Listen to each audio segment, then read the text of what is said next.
Julian, I'm just going over the proof of truth with Sahan, but what's up on your side? What brings you in here?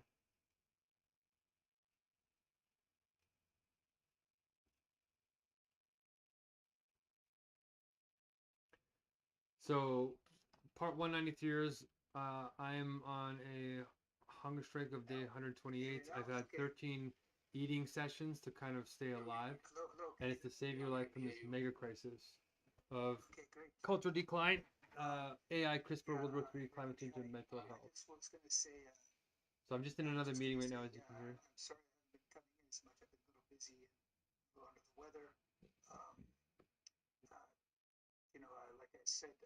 I just had my last meal in honor of India because of these blessings that they're doing to help me bring kingdom come, or the genuinely scientific rational government, if you're atheist.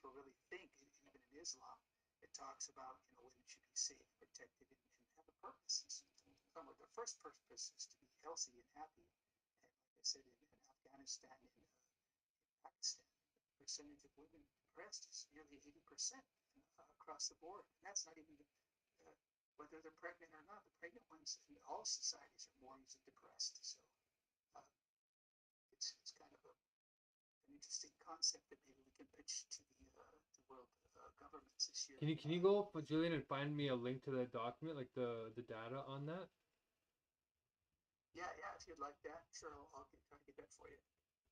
Yeah, that's a very big stat because Utswa is from Pakistan, and surprisingly, Pakistan has nuclear capabilities. I didn't know that. They actually have nukes, which is why I'm wondering why they're not so treated like a superpower. Um, it says that in the general adult population, Julian, 17.8% of the adult population has depressive disorder. So, with pregnant women, it's 40.9%, but it's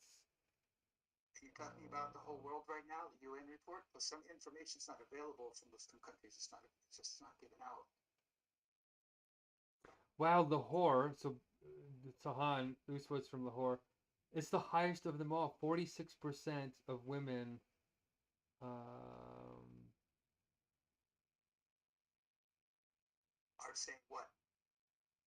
it's saying that, oh wow, the study found that female gender was significantly associated with higher depression. You're absolutely right. I don't know what it doesn't say 80%. It says like 46%, but it doesn't say what women. But yeah, if you have a study saying 80%, yeah, send that, and we'll see. Because I'm supposed to help pay Uswa's tuition today, and she just sent it to me. Um, so okay, that's an interesting stat. But Sahan and I are talking about the proof of truth, and Julian, we need to get people understanding this, and we need you to get in here more reliably to do the flow rolls and help us host these meetings and do the blessings if you can. I need two. I need 200 more, Julian. 200, right? And since you did them, you did up to level 3. So you did one. You did one, 2, 3, 4, 5, 6. I think you did 7, 8. I have it actually listed out. I think you did 8 or 9 blessings. And there's now 98 more that you can technically do, and they actually get simpler. Wow. I made them simpler. Yeah, I've been busy. And just imagine if we could do it in 100 languages, how would that turn into? Well, we will. We'll be starting to do the. If you want to do the translations and start helping with that, that'd be great. But we need people who speak the native languages to be able to vouch and say yes, they're doing it correctly. So for example, Sahan, what's the native language in Kenya? We have Swahili, and then there is native language means we have almost 42 tribes. Yeah, so Swahili is the national language? No. The national language is English. What? Yeah. Really? Yeah, the national language is English, and then we have official language Swahili. Oh my gosh, no wonder Kenya is doing so. Okay, that surprises me. Okay, Swahili. If there's like some people that only know Swahili, wow, Kenya's almost the perfect place to do this then, in because we don't need to pay people to do translations very much. until we get to the rural communities. Oh my gosh, that totally worked out. Um, but yeah, when we get into Pakistan and India, where there's like a lot of older generations that don't know English, we're gonna have to get Nawaz and Uswa to translate and say, are they doing the blessings correctly? Can you correct them? And then they're gonna say, yes, they did this, that, the other thing. So that's what we're gonna do for translations, Julian. But we just first of all need to make sure that ideally I'm still alive, and that's why I'm linking myself to the blessings, is to say if we're not learning or we're not bringing on new people, then we're stagnating and we're not growing, and we need to be growing quickly now because we're almost out of time for the AI takeover, right? Like I've been on the hunger strike for 4 months, and I was saying that we only had around 6 to 8 months, well, to the end of this year, before AI starts coding itself.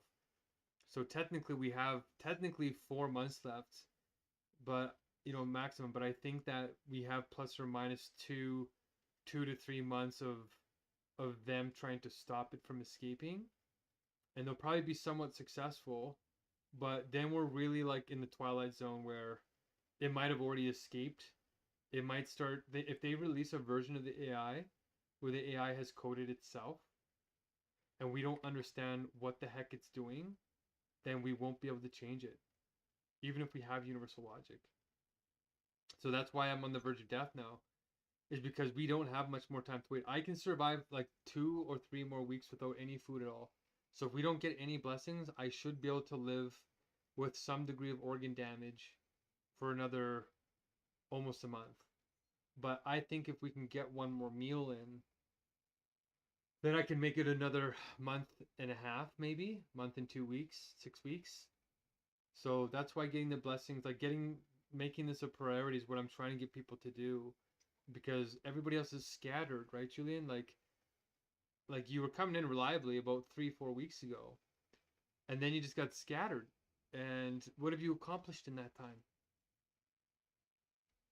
Right? What has anybody accomplished? Like even Marlena is having a hard time going to work, and we're all just grinding away on this hamster wheel that we call society, which is a dead spirit driving us into extinction. And not just us, but trillions of animals each year are being tortured in these factory farms and blah.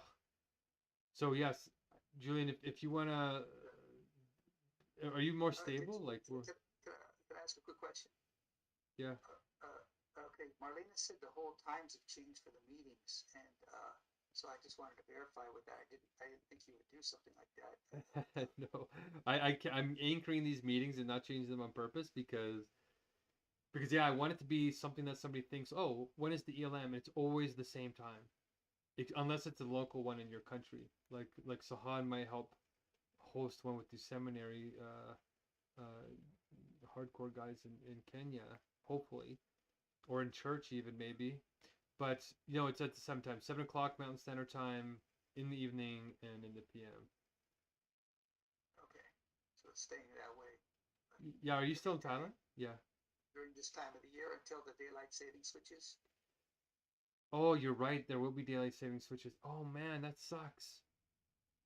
Um. Oh yeah. Well then, yeah, we're just gonna have to. You know what? I think I'm just gonna keep the times to the daylight standard time if I live. It's gonna switch here in a second. Let me just see here. But yeah, it will. The evening. You're right. They're both gonna switch. Um. It's okay with me either way. We're here to accommodate you and what around the world. Eventually, if this does get big, if we have a million meetings a day, that even presidents, prime ministers, housewives, and cooks, and whatever anybody street. Hopefully, it won't be street people anymore when this works out. Um, but then, literally, everybody is fed, clothed, and sheltered, and we can check this out. I come up with this idea that we should have locks on refrigerators that only open twice a day, so people can to get used to. They could instantly, you'll have hunger. They say the best, what are the best condiments or the best spices is the appetite, because when you're hungry, you're not as concerned about what it looks and tastes like as much as the and then when you're aware that that people in Africa and Asia are starving like crazy, and even growing in Western countries because of the prices of foods are going up quite a bit. Um, then probably that low number of 1 billion in 2014 not getting enough nutrition or food is probably going to skyrocket, which is already off the charts. It's gonna get way worse than that. You're right. Shoot, we're gonna have to, if we're gonna keep the meetings the same, it's gonna be for. Maybe I said that wrong. Excuse me. The new updated version, we should say, which 2.6 billion people not getting enough nutrition, 733 million not getting enough or starving, actually getting one meal or less, and between 7 to 21,000 according to Oxfam, which is lower than United Nations. That's right. That's right. See, that's the thing, Sahan, is Julian's always focused on the right thing. It's just in the wrong way.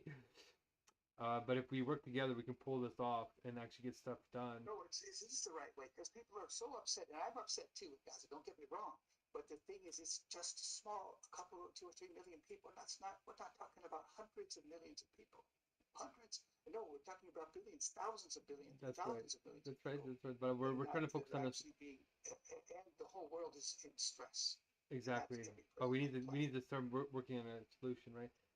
So what I'm thinking is, Sahan, I want to go over the proof of truth anthology there with Julian in the room, but also in terms of changing the meaning of the times. Daylight savings times ends on November 2nd, so it'll be staying the same for the next month and a half. Or a month and a week. So the next 5 weeks, it's not going to change.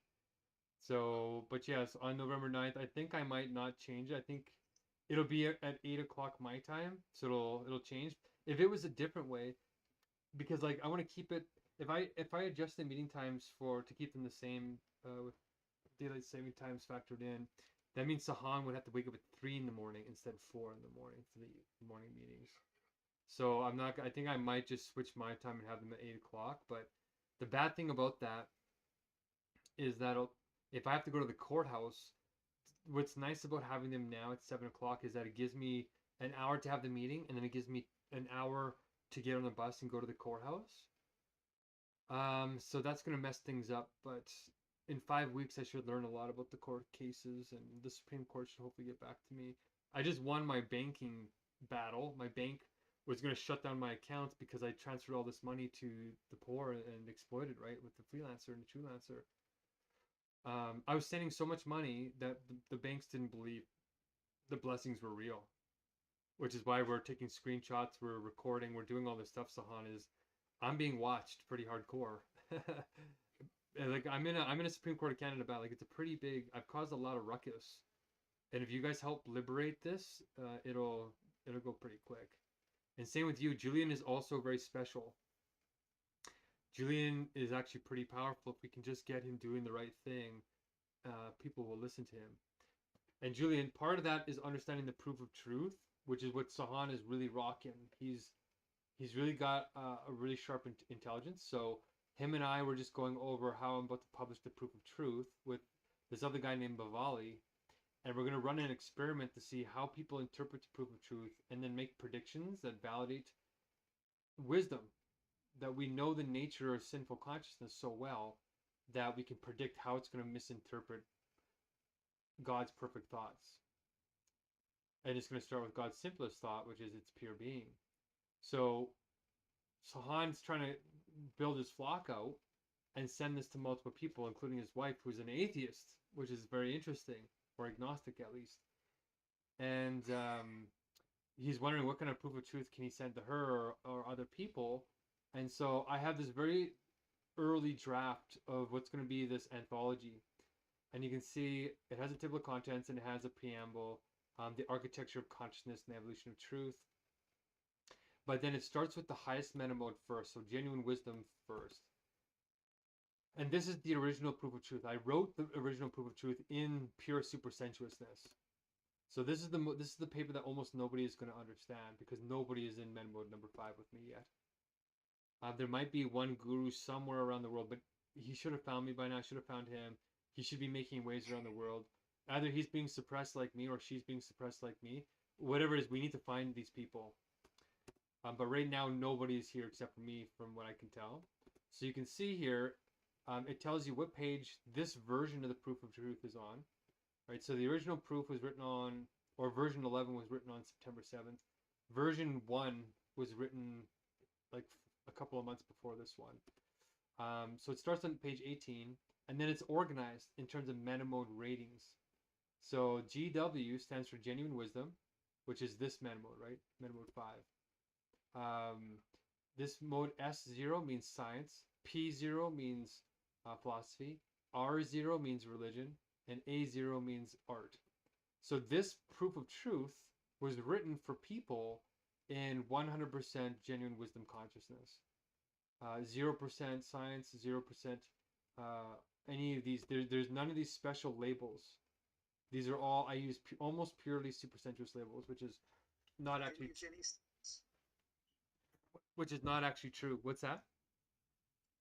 Any science? Is that what I heard you say that? Yeah, but it was an estimate from the AI. Like I actually didn't get a chance to go through and correct it, but I actually used Descartes a little bit. So Descartes is actually a mix of these two. So it should probably be something like 5% and 5% and 90%, but for simplicity, 100% because I wrote it with the intention of universal logic. And I just used Descartes as an example. I didn't actually use his terminology. I just used him as an example. So it's technically meta mode number 5 language talking about somebody in meta mode number 3 and 4. So anyway, this is the one that if you want to give this to somebody straight, you give them the original.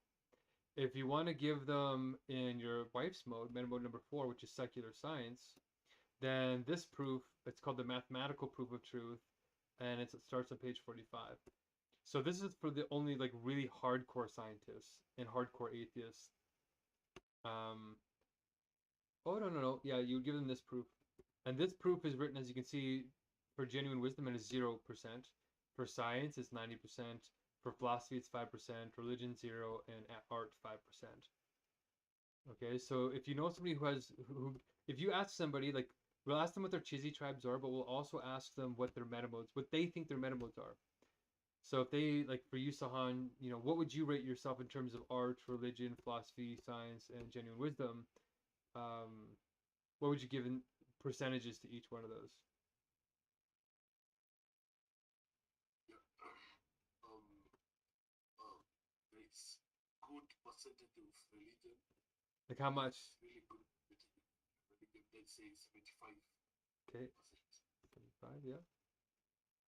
Yeah, then the rest, a little bit of science. How much? Yeah.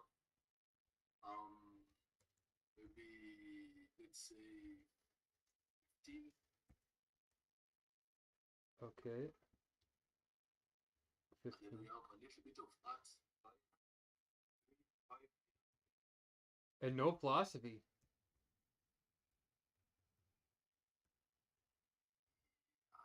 It dive too much into philosophy, you know. So science is taking over philosophy. You're right in a way. Okay, so those are your meta modes, right? So if we had to give you a proof of truth, right, version, we wouldn't give you this mathematical one, right? And we wouldn't give you the genuine wisdom one. We will go down further, and you can see there's more than one per meta mode. So if you have a mathematician, you want to give them the mathematical proof of truth. If you have a logician, you'll give them the Graham Priest. So Graham Priest is a little bit more philosophical, 85% scientific, 10% philosophical, no religion, and then 5% art again. And then there's a verification of the proof of truth, which is sort of the same sort of scientific approach. And then there's the Munchausen trilemma, which is very, it should be more than 10%. It should be like probably 30 to 50% philosophy and then 50% science. And then there's the secular science complete version, right? So there's quite a few versions here that are underneath secular science. Actually, most of them are actually here. There's the symbol grounding problem too, 75%. But then meta mode number 3 is abstract philosophy and New Age. And so you can see there's a couple here. It starts on page 250, or no, 277. Castaneda, Siddhartha, Toltec, quantum mechanics, New Age. So you can see here there's zero genuine wisdom, 5% science, 85% philosophy, 5% religion, and 5% art. You go down a little bit more to the proof of truth, pure New Age. Then it's 5% science, 80% philosophy, 10% religion, 5%. It's a little bit more religion here. And then the phenomenological approach is more scientific with a little bit more philosophy, a little bit of religion, a little bit of art. And you can see there's a little bit of religion in each one of them. That's why it's meta mode number 3. So there's a couple of versions here, right? Levels of nothing. And then this is where you would be. This is where you would resonate more. So this is for religion. And Mormonism is pretty hardcore in terms of the religious Christian mode. I think the only ones who are more intense are the Seventh-day Adventists. Hold on a second, you guys. I'm getting a message here. Okay. So this is what I did with you, right? I thought, okay, you're religious. So you used religious language. So then I sent you the Jesus style one, right? Which is 0% science, 5% philosophy, but 90% religion. And Christian religion, right? And then 5% art. So we need to have one in each of the major 5 religions. So I have it almost like that. We have one for Christianity. We have one for Hinduism. Here's the Hindu version, which is what Julian would probably want to read.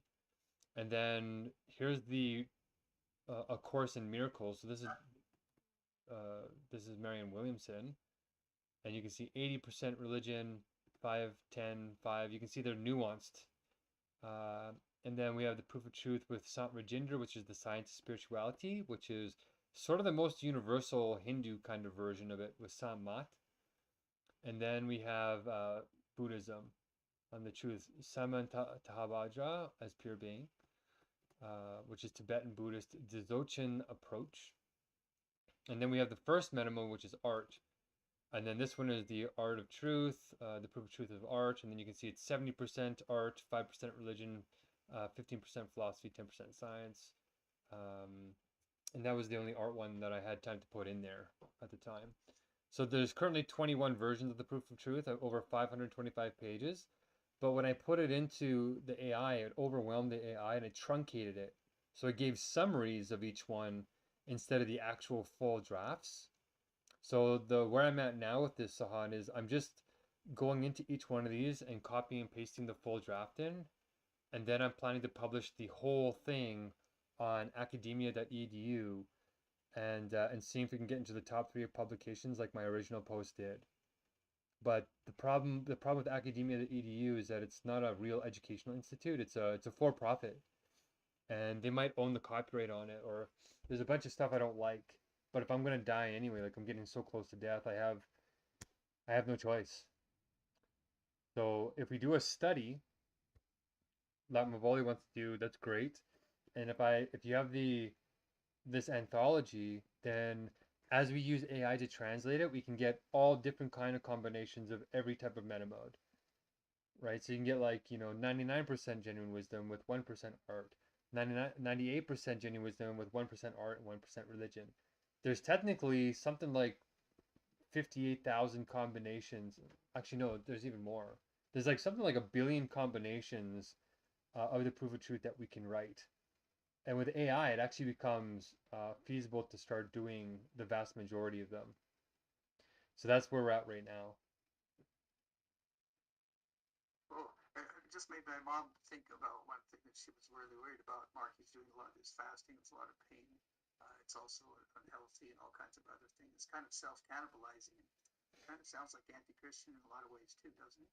And also, Descartes was saying that he thinks therefore he is, and why you can look at all the animals. They're thinking like crazy. How do they eat? How do they eat? And they wouldn't starve themselves if they can avoid it, right? Unless they're Actually, there are some species that will starve, like dolphins, for example. If they get lonely, won't eat and they'll die. I think it's dolphins. There's a species that does do that, surprisingly. A lot of the older species too, like a lot of the older will just stop eating. Like for example, I think sleeping, and doesn't want to, after he hunts, he doesn't want to eat it if there's somebody else that's hungry to let them come and eat.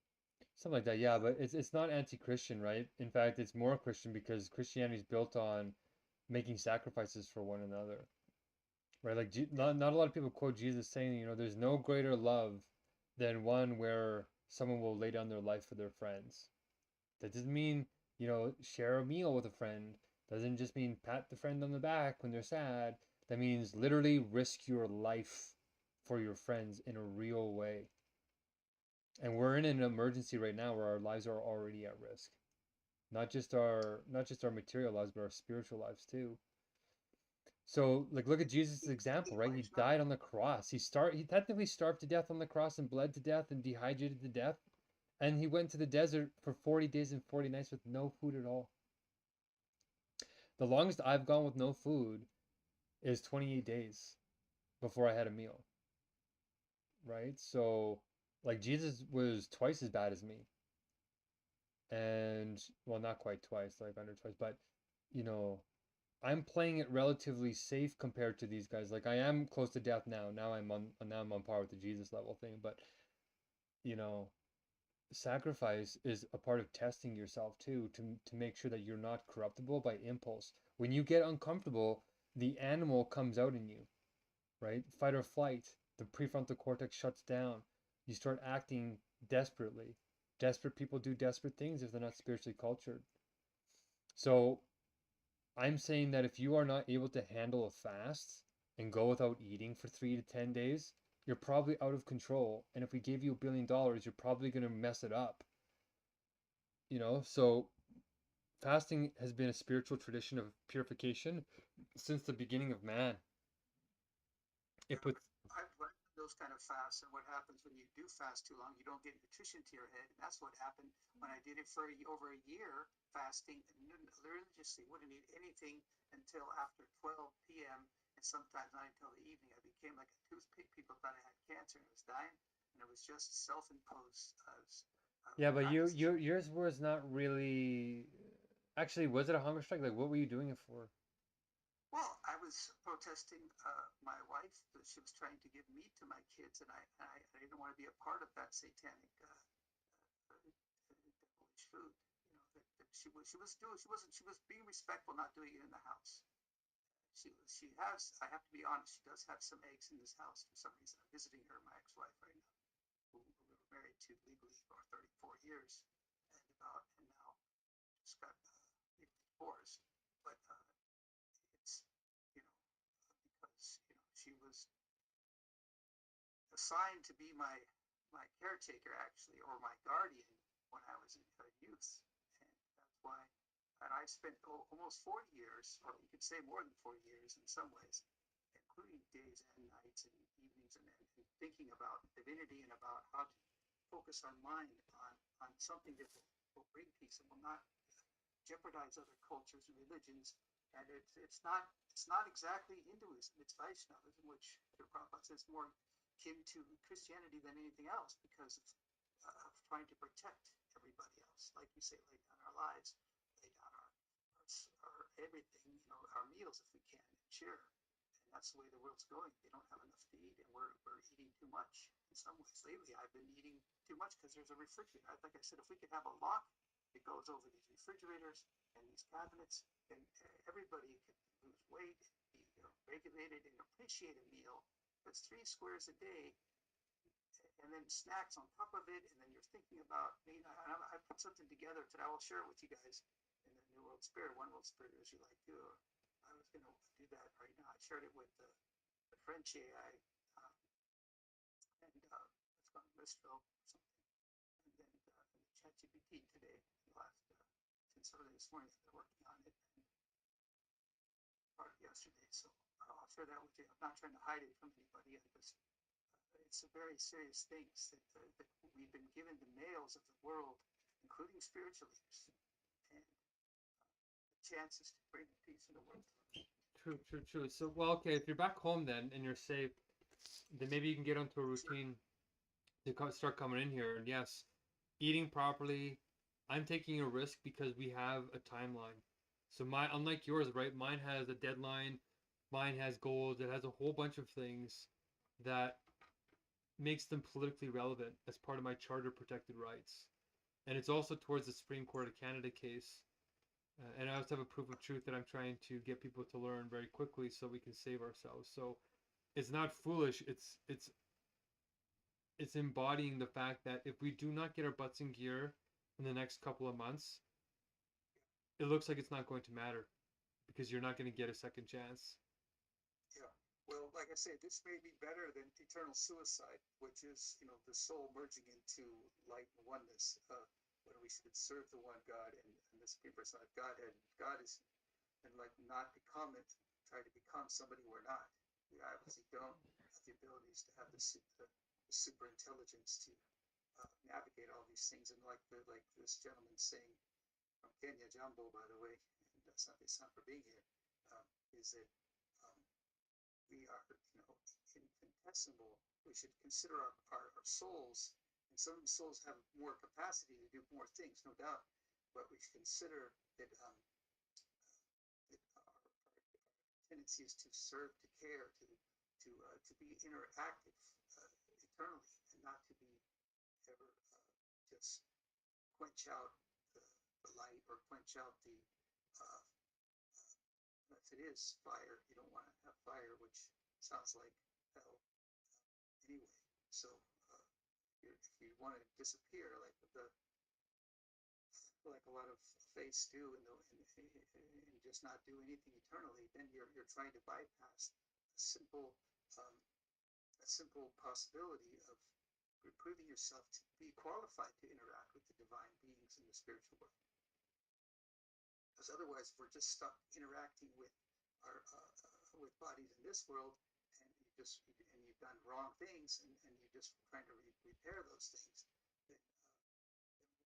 ultimately you don't want to exist forever, because there's a saying, like a butcher who's killing animals. It's not good that he dies, because he's going to have to pay back all those sins of killing, and it's not good that he lives because he's creating more sins. So it's better that he doesn't live or die. It's a funny story in India, but the thing is that, yeah, there's a simple thing, a life for a life. That's it's biblical thing. That's, you don't want to say that, but it's an eye for an eye, tooth for tooth kind of thing that we don't want to say.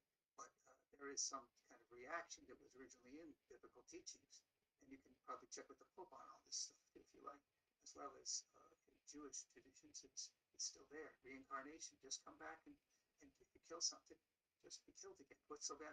Or and eat. But why focus on that? Why, and you can get free from sin in Christianity, as well as chanting the holy name, Hare Krishna, Radhe Govinda, Radhe Shyam. And there's no hard and fast rules for just chanting, but as much as you can, the more you purify yourself, and you don't get depressed. The depression, like I say, is off the charts. And you just read something too. I don't know what that statistic's from, and I should make a note to get you. And I'm sorry if I'm talking too much. Yeah, well, let's get back on track. So, Sahan, I think we got a good way forward, and if you could help me put together this master draft, all I have to do is copy and paste that big folder of the 20 copies in where the numbers are, and then we'd have a big anthology, and then I'm just going to upload it, and then we're going to just start passing it around and make translations and all this. And Julian, if you're back home, well, here's the big thing, Julian. Just do the blessings and do the... It's not fair that I tried to sell this place for so many years, and I couldn't get the money, and still, and I couldn't win the lawsuit. So, but still, I felt like a winner, because the truth is that we don't care about money. We care about fixing the problem. And all these other organizations and individuals who are working on world peace, world hunger, and other things are literally could have fed the whole world billions of times over if they would have just switched to plant-based, mostly, or veg-on diet. Veg-on. Well, here's how they won the lawsuit, Julian, and this is kind of what happened with me too. Is right, like I gave you a little bit of money, and it completely disappeared, and nothing happened. Like you actually got like robbed. I gave you that seven. I know, Julian. Just let me talk for a minute. More than that original amount. Right, just yeah, I know, I hear you. So you pay me back, which is great, or your daughter did, which is what I'm gonna pass on to Sahan and to Uswa now. That's where the money's coming from. Sahan, is we actually got back some of the money that we had transferred for other blessings. But the thing is, it's like when we give Julian money, people take advantage of his pure heart. So Julian has something kind of like blind love rather than wise love. Julian, I consider to be a higher leader that I would trust more than other people uh, with holding the spiritual intention of One World Spirit. I call it the heart of the Messiah. But when it comes to tactical, strategic operationalization, people just take advantage of him, and then he loses all this money. So I think the lawyers, like they had a $10 million house that they built together, and his ex-wife just divorced Well, him. She specifically that I was going to ask for that much if we would have showed that the purity that we're trying to do is work on the global issues, and then she could have kept it was around got up to around 5 million at the highest sideline something at the highest 5 million. so It's a lot of money though. That's U.S. dollars, right? So it's good stuff. right, That's true. yeah, she kind of screwed him out of it. Hired lawyers, and his lawyers wouldn't help him because I think the lawyers were in cahoots with her or something. They can all sense that Julian has a different kind of consciousness where, you can call it a disability, you can call it whatever, autism, whatever. He's got a little bit of an attention scatteredness issue going on, but his direction, it's kind of dialectically balanced. His direction is 100% spot on. He's the one person that whenever I talk to him, he's always focused on the right thing, which is saving lives, caring about the poor. He's got that Messiah level focus, right? Jesus never deviated from that. He always thought about the poor. He always thought about helping people. He always, always, always. Julian is like that. So I think Julian needs to be an influencer in terms of direction, just not operationalization. So I think his wife took advantage of that and said, "Hey, look, I'm his guardian. All these problems. Look at his kids. He's got all these things. If we give him $5 million, he's just gonna get some scammer's gonna come along, convince him to give him $1 million, and then that $1 million is gonna go to a bunch of criminals, and then rather than our own family or proper charities that would actually that $1 million would do a lot of good." And it's true. It's like look at these freelancer websites. It's like they're a haven for fraud. I might actually sue freelancer because they did. This one woman did take $500 from me, and they didn't have a milestone program for their contests when I thought they did. And so that's how I lost that money is because their their terms between an actual proposal and a contest were different. And so I said, okay, fine. You guys don't want to track them down.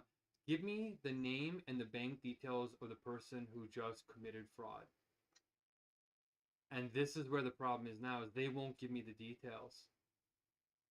And if you look at it, almost everybody on those sites has fake names, right? Because they're able to. And in some ways, it looks like it's protecting everybody, but it's actually it's bringing out the worst in people. And so I might sue a freelancer for complicity in fraud because they might not have committed the fraud, but they're providing an avenue for fraud and then providing protection to fraudsters, which is making them a haven.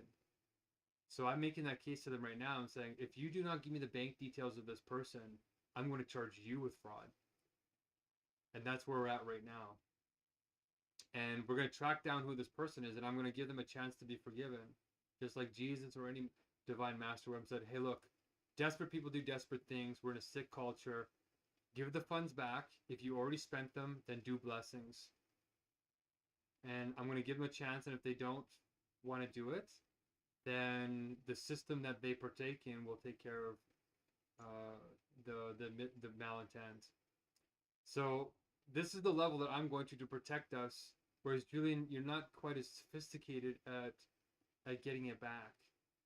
So Well, I'll be honest, you're right. Because it's such little money, I haven't been pursuing it. And you're right, I could have pursued just the big house, but there was something that it must have been divine arrangement because that I didn't. That if I would have had an easy life, look, I would have just stayed more in nice hotels. I'd be look at this nice picture this gentleman has, nice office. You know, maybe he's not. He's just putting it up there. He'd like to be a nice world for everybody. But a lot of these office spaces are going to be obsolete if robots are there. yeah, If they could just turn into growing plants, indoor gardens, or whatever, trees even on some of the places that are bigger, literally we could feed. Look at what I was just throwing this number out there, but isn't it less than 1% of all the global trees are not fruit? They're mostly and they're not producing nuts and fruits that which could give us could easily feed them, especially people who are upset. If we're having a difficulty with the billionaires and millionaires to give up everything but 3% of their three of their properties, which seems like they would want to if they could have some kind of regulated instead of like, no, I'm going to make $10 billion this year, instead of like, well, no, let's just make a more modest thing, no, and then let people starve underneath. Even capitalists and communists directly are generally supposed to like look after people. It's their intention not to starve them, but because of the nature of the beast in people gets carried away of their survival mode and conquering mode and killing mode, they have lost their heart completely. Tendencies, not because of, it's just because the nature of the way the world has been so far, and we can fix it all right now. Well, here's the thing: is you're right, we can, and it's not too late. You can. I think you have 2 years. You have, in order to appeal a judge's decision, I think you have somewhere like 60 days or 6 months to do a judicial review. So if you guys are like Canada, we could still file a judicial review and review the judge's decision and saying, no, this is not a fair split. Yes, he has a disability, blah, blah, blah, blah, blah. You can still make a case and go against the decisions of the judge. It's called the judicial review. So you can still do it. If it's still within 6 months of signing the papers or the decision that the judge made, then you can still go back to court and saying, hey, look, there was a miscarriage of justice. This and that wasn't taking place. I can pay a little bit more attention to your case and say, hey, we have AI too now, so we can use AI plus my experience to really like see, if you did get a couple $1 million, and you can make a plan too. You can say, here's what we're going to spend it on, or what you're going to spend it on, and then make a good case that you're going to get legally registered, make a business plan or a nonprofit plan, and then the judge might be more likely to say, yeah, you're not going to be reckless. There's some kind of word, like some kind of negligence or something. You're talking about yourself right now? Or no, we're talking about your divorce, right? You can file a judicial review. I've already signed over. She's got everything. Yeah, but you can say that you were under false pretenses, and there's a whole bunch of things you can say. It's been going on too long. It's not fair. It's not fair. I'm sure we can do it on a minimal expenditures. But I appreciate you saying those things, because she actually said, "Do you want to open the case up again?" She said, "I'm ready." I was like, "You're stressed out. She's been losing weight like crazy. She's already a toothpick, and she has security issues in her mind, and it's just all those other things. It was kind of her to offer to reopen, but I was like, and it's kind of you to say that means." Maybe we're not all one. We are all one family. We're all one in spirit, meaning that we care. The spirit, we're one spirit that cares about others, willing to die for others, willing to sacrifice, willing to serve others, and not become others. That's eternally. Maybe that's the way we should interpret that. What's funny about that is I just read a passage in Hegel where he says the issue with early Buddhism or early Hinduism was that Shiva was like the coming and destroyer of worlds. So when you're in becoming, you would actually not remain an individual. You would just return back to God and merge back into God. And Hegel says, no, you don't want to do that. That was the limitation of Buddhist, the Trimurti is what it's called, of Hinduism. You're actually supposed to have the Trinity, but Christianity got it more closely correct, where you do return back to Brahman. You absolutely return back to Brahman, but you don't merge as an identity with Brahman except in the supersensuous realm. But you maintain your individuality like the Father, Son, the Holy Spirit. So that's you're more Christian that way than Hindu. In Hindu, the Veda had it there before, which was the Brahman, the Paramatma, the Lord in the heart. Well, you should send that to me. Send me the passage where it says your individuality must be maintained. Maybe it's in the Upanishads. I would love to see it in the Upanishads. In fact, I might as well ask ChatGPT right now. But hopefully Sahan is thrilled. Cena was just asking me. Go ahead. What's that? Could you just ask me what you asked me to do again? Yeah, yeah. Can you go into Hinduism and find where it says that you are to maintain your individuality and not merge back into the Godhead and lose yourself, but that you. That's more Vaishnavism. Yeah. Okay. Well, can you find me a passage in there that like exactly says that? Sure, many of those things. Yeah. Okay, perfect. That'd be wonderful because then you and I would agree. We would finally have a sublation where you'll understand that I'm saying the same thing as you, except in a I guess a more determinate sense. But we're on the same wavelength there. And there is a quote also that it's there's a few quotes that you can go back, but it's like going to the effulgence. It's like going into the light where you don't want to exist anymore. It is there. It is part of the thing because it's just people who are just so upset, don't believe that there could be a wonderful existence in this world or the next that are just realize they've done so much wrong things. It's more for people who are really sinful, really evil, because it's bringing down the quality of life for eternal searcher of and lover of speaker side God and conscience and family because it's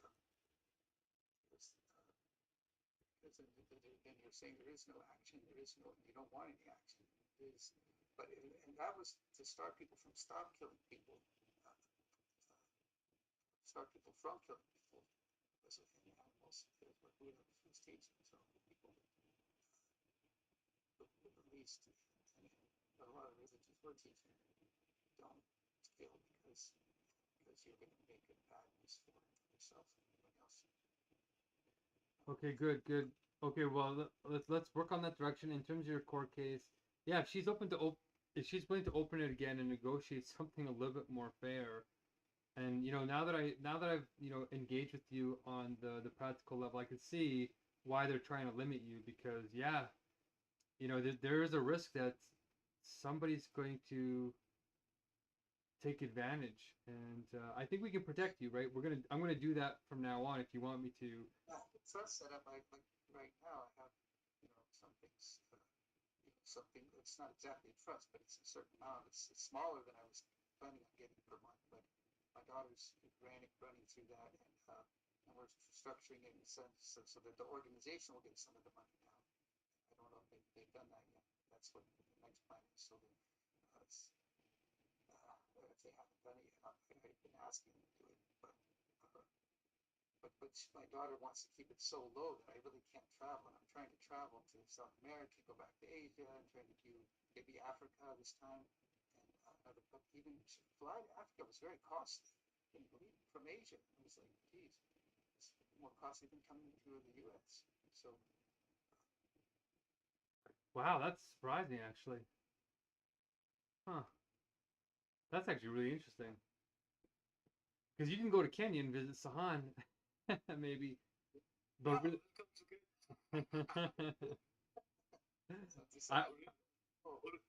already you know how to say jump, so you're good to go. Sahan? Yeah, Sahan. I'm Samohani. Samohani, okay. I had a Pakistani lady that had a similar name. Her name was very nice. Samohani, okay. Samohani, okay. You can come together. That's a good idea. Okay, well, yeah, well, we don't have funds for traveling, and I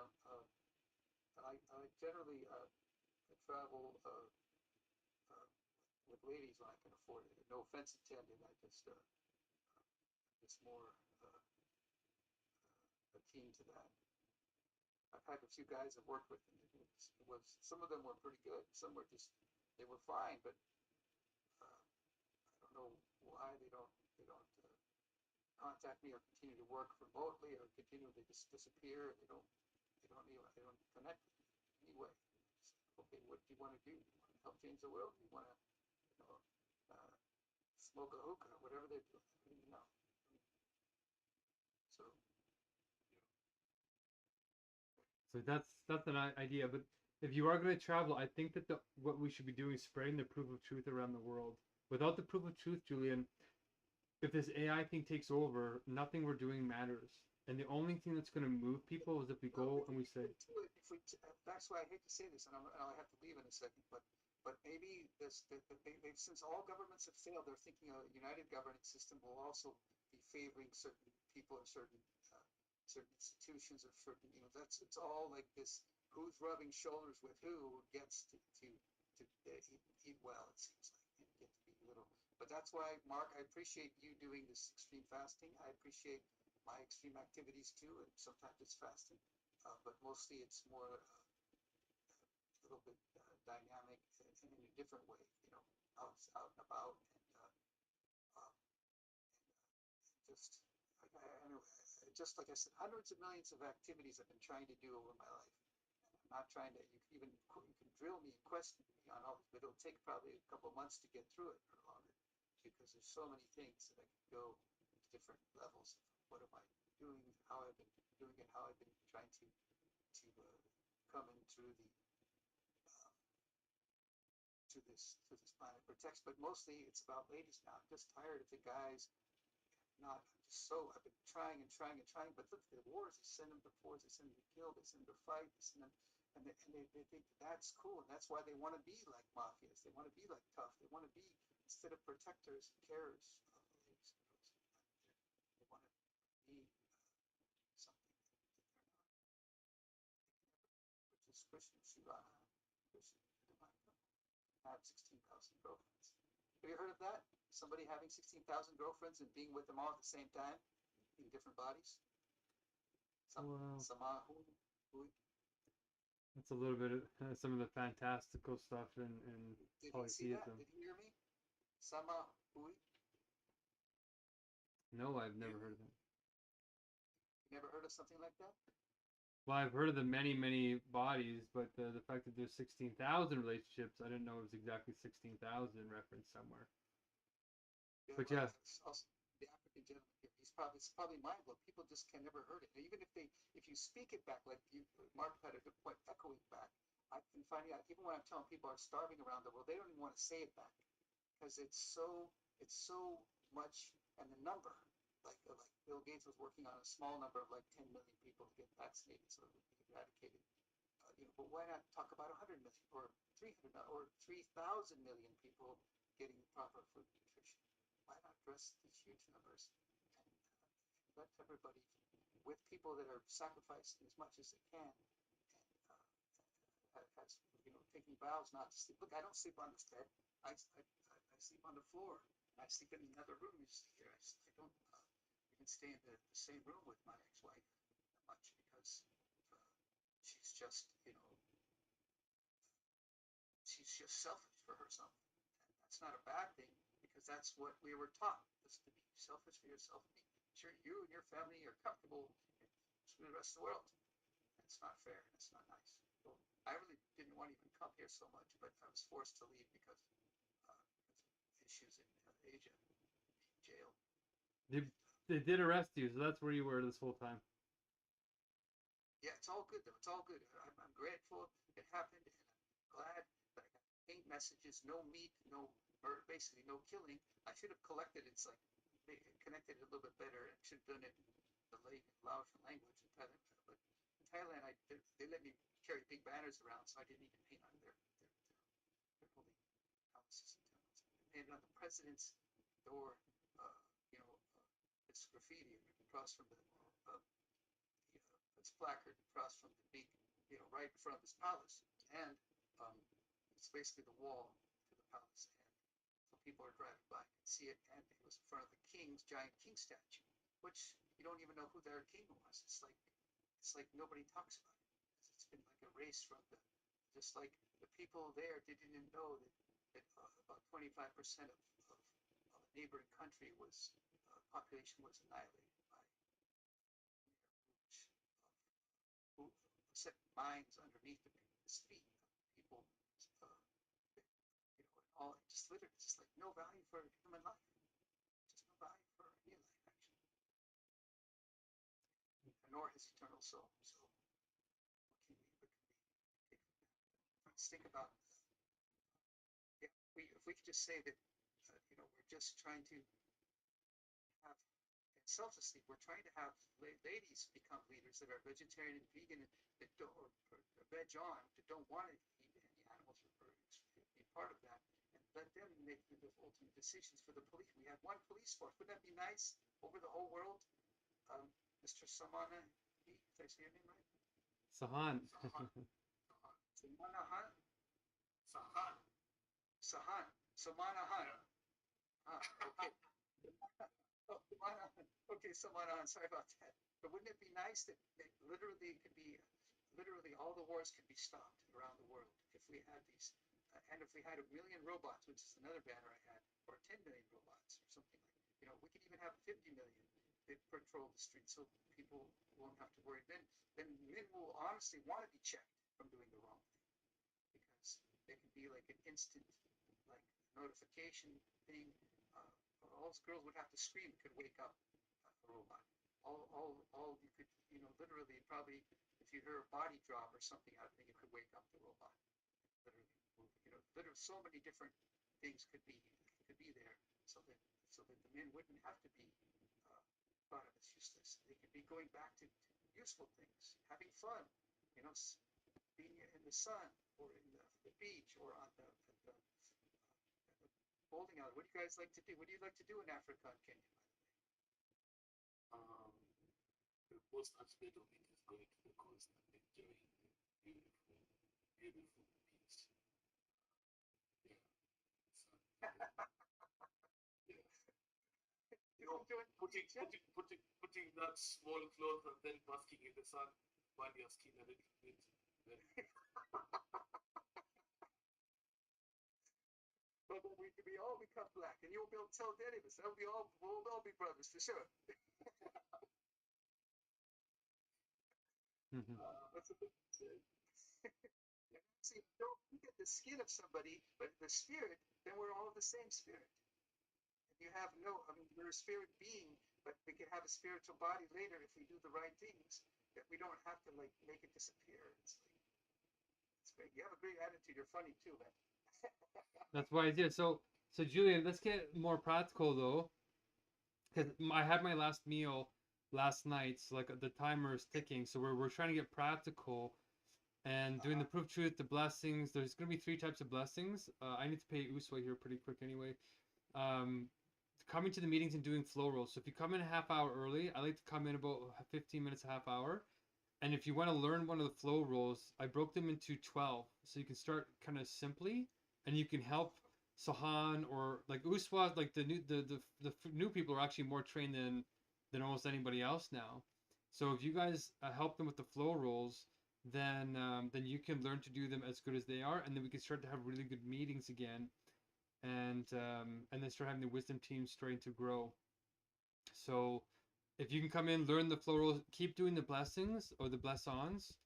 I need to get like. Huh? Yeah, well, blessing plus lessons, right? It's a lesson plus a blessing. So yeah, there's a bunch of them now, and they get easier once you get past the first bunch that you are currently doing. Yeah. So if you do those, we can do it in AI in a fraction of a moment, probably. All of these, it might take a couple of minutes, but all these blessings you want, just literally, you probably know that. You put it through the AI. Then if somebody doesn't like the way it's done, who's a really good interpreter, who studied or something, and say, well, I think this would be a better word or something, then we can, change that word, and then cross-check it with other people, and they go, they might like it too. Then we can have a simple thing. And I really was hoping to carry this. Literally, the biggest banners I wanted to have was 50 feet, but just in all honesty, it's easier to get around a 30-foot banner. It's easier to handle, even if it's multiple sided, like nine sided is my record. It's about 25 feet, but it's carrying. So, but the best thing is that in multiple languages, we can have it in 40 languages, messages, and people, if they want to know more about it, then they can read about it. But there's something about carrying one person saying yes, a message in multiple languages that literally anybody who can communicate, probably over 3 to 5 years of age, can understand this message around the world. About 100% of people. Not, I mean, some remote villages, I'm sure in Africa that still talked about the gods are crazy with the Coke bottle falling out of the sky. Remember that one? Yeah. Bottle. Right. You remember Well, that, sir? Yeah, it's like, some people just just don't want to learn anything communicated by a human because it seems like it's like a painful suffering wish. But now we have all the people in the world. If we just value you, value everybody on the planet, we have a safe world, and especially women, put them girls first. Anyway, I'll do what Mark is trying to get, like I said, get involved. But ultimately, even if we do have a fair governance system, who's going to say, oh, these people are saying they need this and that, and this billionaire needs more? We made an agreement in the beginning that they'll keep a bit more because they're giving up billions up front to make this work. And so that, but we have to have, like I say, these kindest ladies who are not race, not sexist, not denominational, and to oversee in case something happens to me and Mark, which Mark is proving every day that something can go wrong with his health, and something could happen with me because I'm doing a little crazy things too. I think D.L. Carr just left the room here. no, Sahan's still in here. But hold on. Okay, let's get busy then. And if you help D.L. too, he's been trying to, but I literally,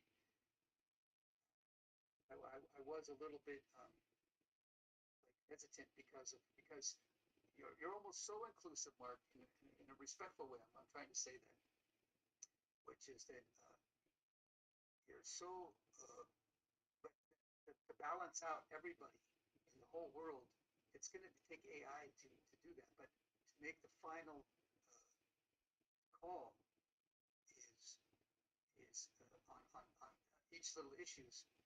And if they're really significant issues, and if it's really unfair, where people are going to be dying like in terrible, unimaginable ways, and especially girls, then who's going to be that? Who's going to be that?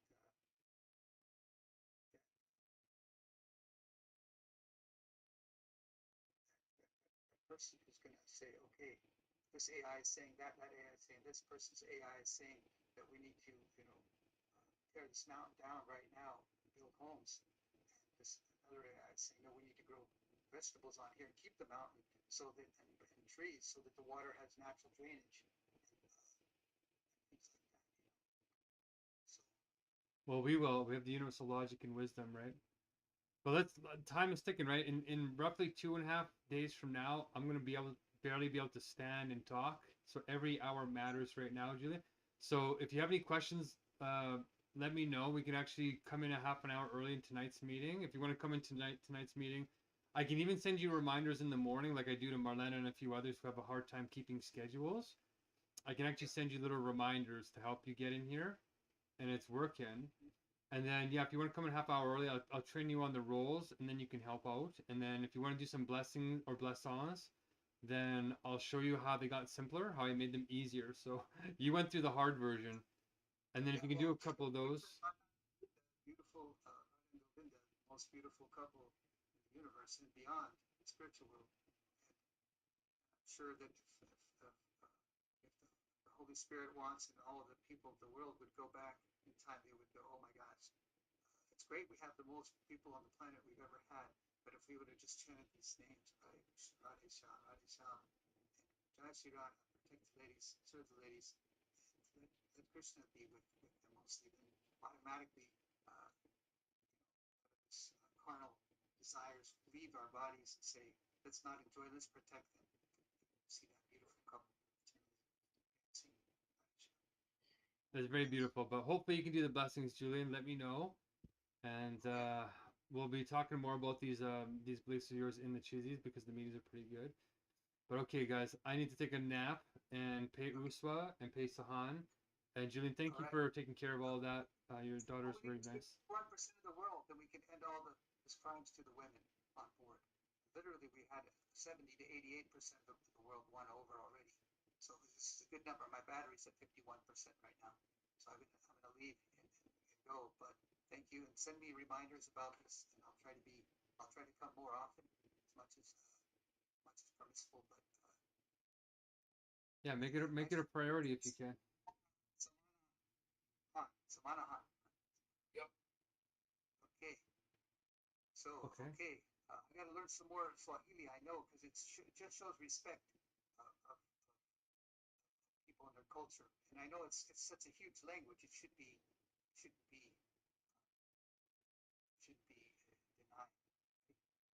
Yeah, Is that sure. what's that picture up there? This just a simple picture of some picture background. That's not my house. Looks more cooler than this. What's a good dream? Maybe one day we'll be there. Okay, gentlemen, let me head off here. We'll talk to you. If you can come to the meeting again in roughly, what is it, 8.5 hours, we'll see what Destiny has in store. Do as much as you can. And yeah, Julian, I'll send you the reminder half an hour before if you want to come in again.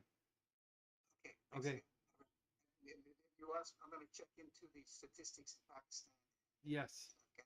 About depression, where it's some it looks like a reputable source. So let me go over it. Maybe they can cross-reference it. But they were sharing, and apparently a lot of the Islamic states don't like to show the actual reports of what institutions have mental issues. Okay, well, sounds like we have some good stuff to do. And then, yeah, Sahan, if you look over those documents, it might help you put together something for the wife. And I was gonna respond more directly about her questions about, well, where if we create God, what creates our consciousness to create God? Like, ask her that and see what Manamo or see what cheesy tribe she chooses. Oh, you already did that. Yeah. That's outside. I told you. If you want to know, he was a senator, Amar Khan from Pakistan. His daughter was given like I don't know if it's a Nobel Prize or something, but she was like given like one of the best writers because she wrote such heart touching, real facts in history of Pakistan's war and stuff like that. But anyway, I don't know if they're owners of my wife's ex-wife.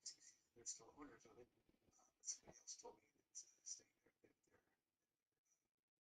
It's been changed to a new owner. Okay. Sold this house. We sold that house to them. That's why. Okay. Okay, we'll talk to you soon, Julian. And Sahan, before you go, try and see if we can get that polling thing figured out with Mumvali. Like, how would we actually get that polling done with seminary students? And then asking your wife that. And what was her tribe again before you go? I'll just write it down here. Fine. She was tribe. All right, that's right. Yeah, I told you. She chose fine because she said logic starts everything. Yeah. Human logic. She means human logic, though. Okay, I got it. I remember you saying that. Okay, let's head off for now. Take a rest, you guys, and we'll see you tonight or tomorrow whenever you can come back in. And hopefully we'll have some exciting updates. It's mountain time, right? Yeah, Mountain Time, yeah. Okay. Gotcha. All right. Peace out, gentlemen. God bless. Peace.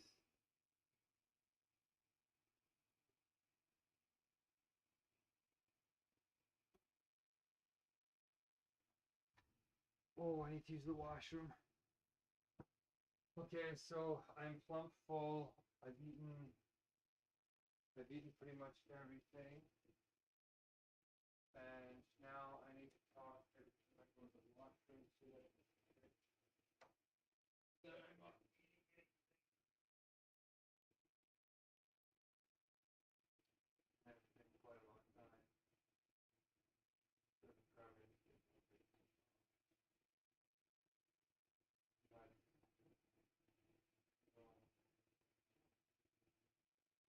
feel like I need to do like this.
A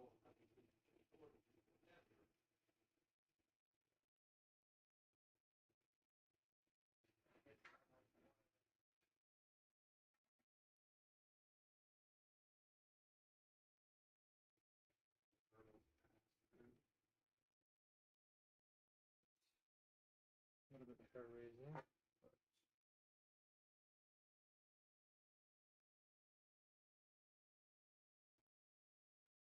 Look forward to.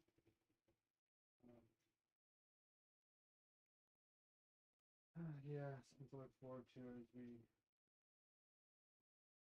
get further along in the movement. So I'm going to take the leftovers and I'm going to freeze them.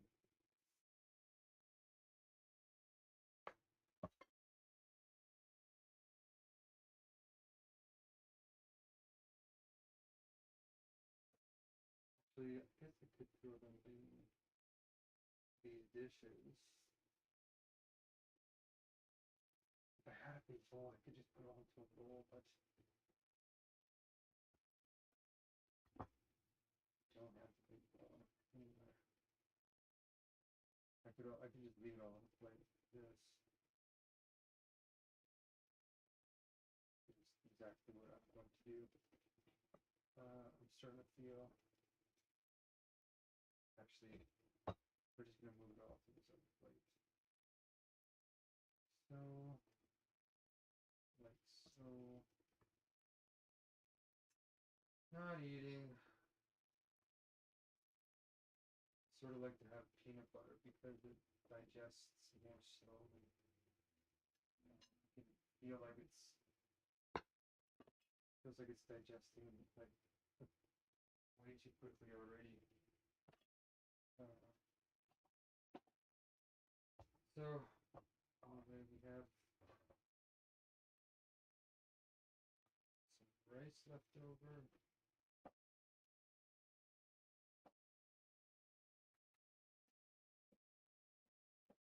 My friend was in jail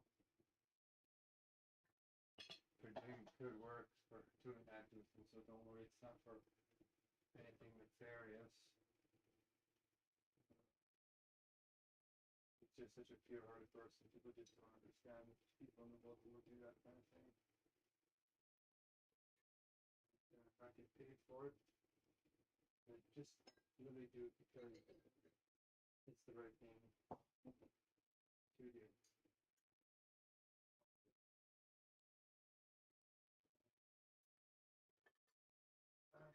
Get down for people we're working with here. So, we take all this fermented this.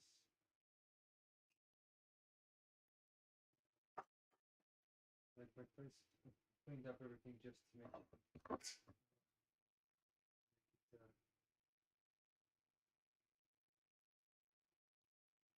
make it, dirty again. Interestingly.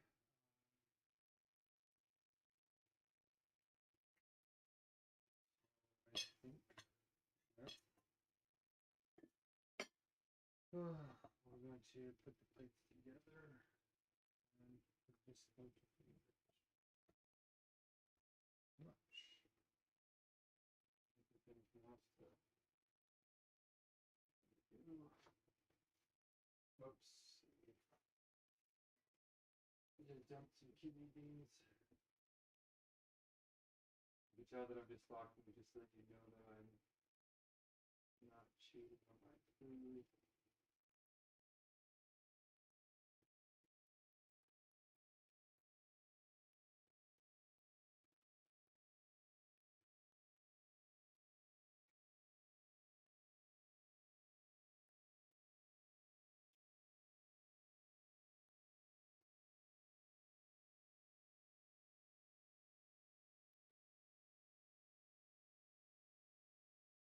So I'm not eating. I'm going to do these costs, transfer the funds.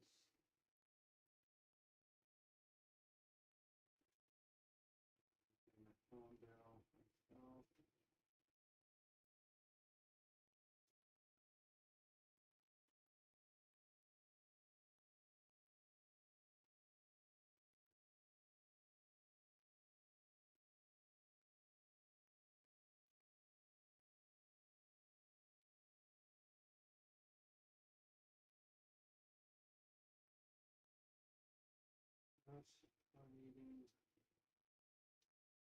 I'm cleaning. I almost feel like I should clean now.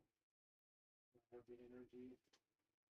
Everything sort of back in working order. All my spices put those back like it belongs. Clean up everything. All of them.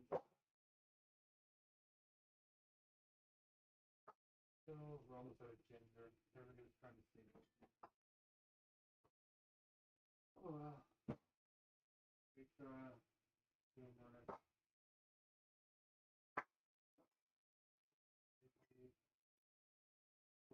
these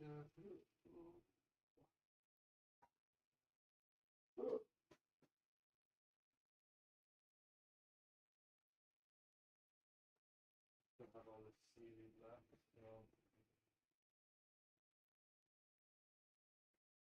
not a lot of calories, but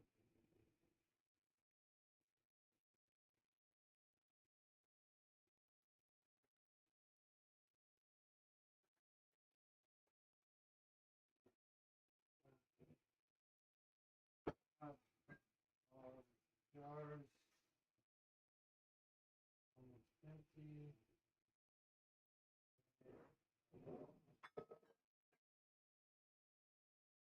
All the stuff is really caked on.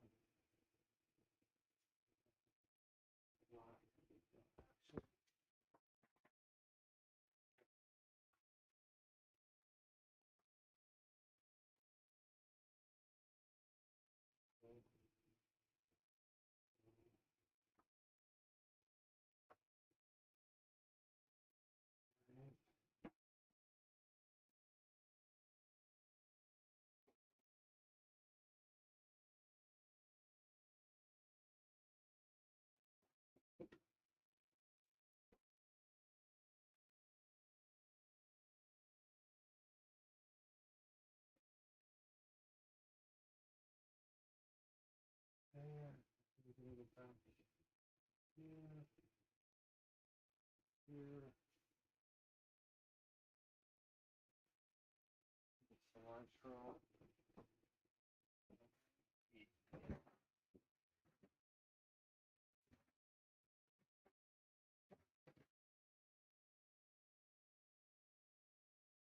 Ah, I ate all the sprouts.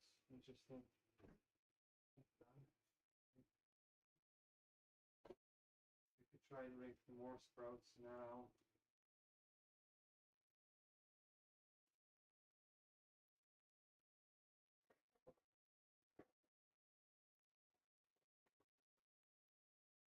So I might as well clean up the house.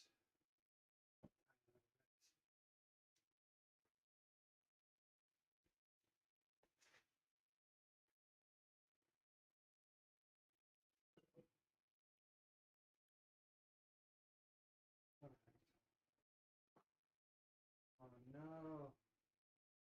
What fell down there?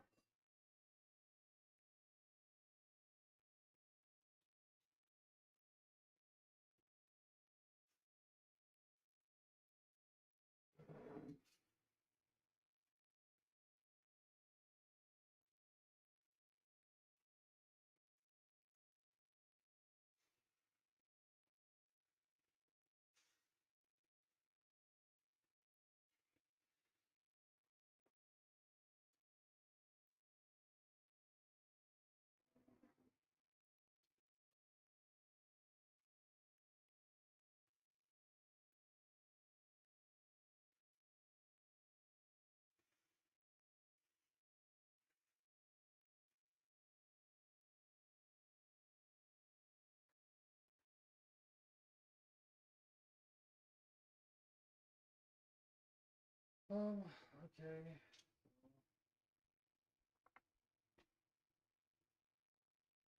That is that. That.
Okay, not eating anything.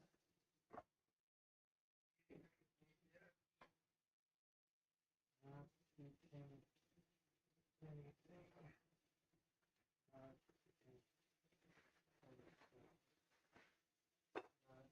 eating anything.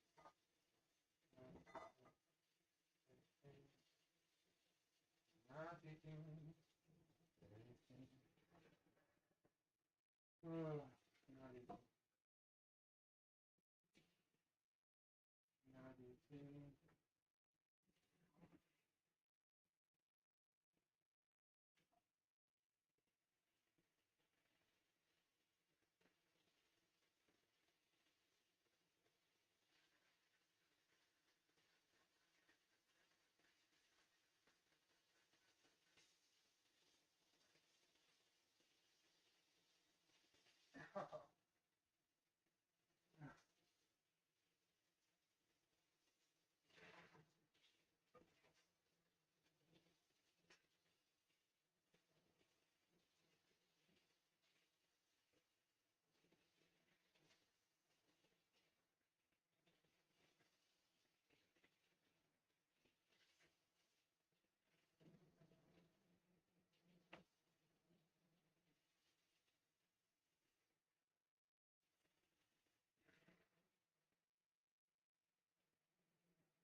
Okay.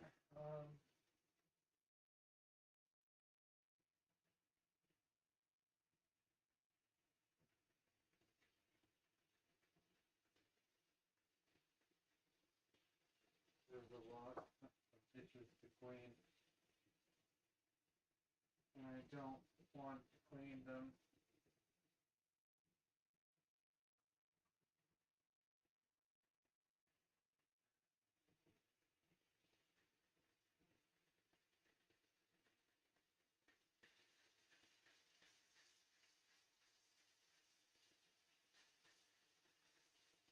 Uh,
Okay, we're gonna let all of these dishes It's in hot water, I think.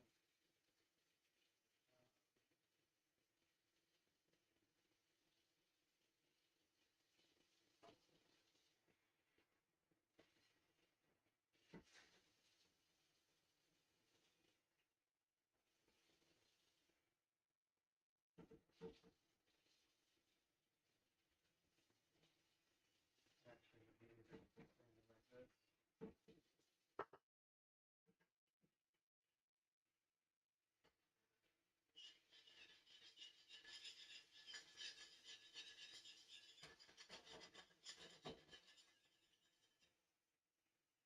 Not eating anything. Not eating anything. Not eating anything at all.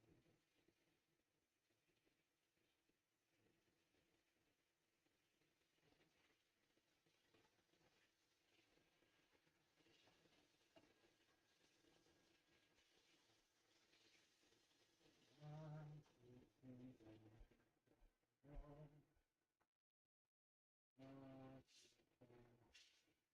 Not eating anything. Definitely not eating anything at all. Okay. Good. Good. Good. Good. Good. Good. Good. Good.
Okay. I'll just rotate all the dishes. Oh. Mixing all the dishes so that it's not so hard to clean them later.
go. For some reason, this is all.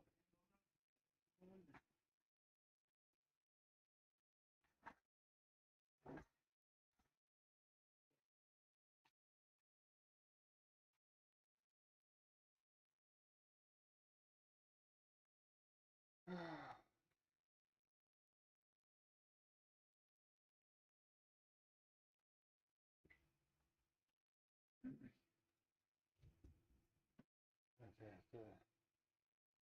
So I'm slowly but surely getting it all. Here.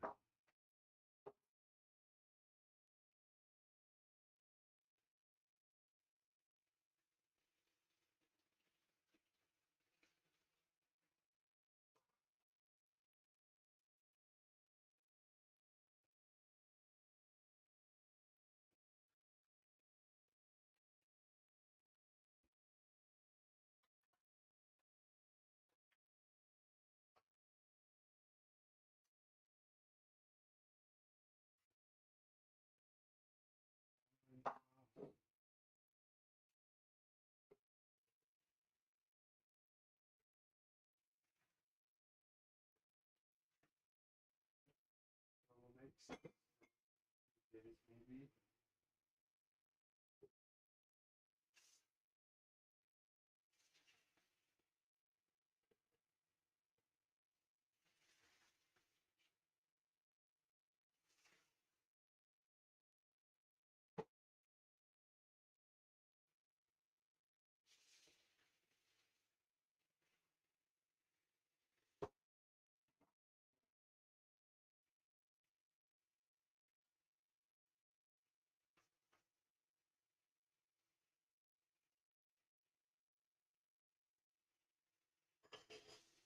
Well, it actually feels pretty good to get all this cleaned up first before I relax.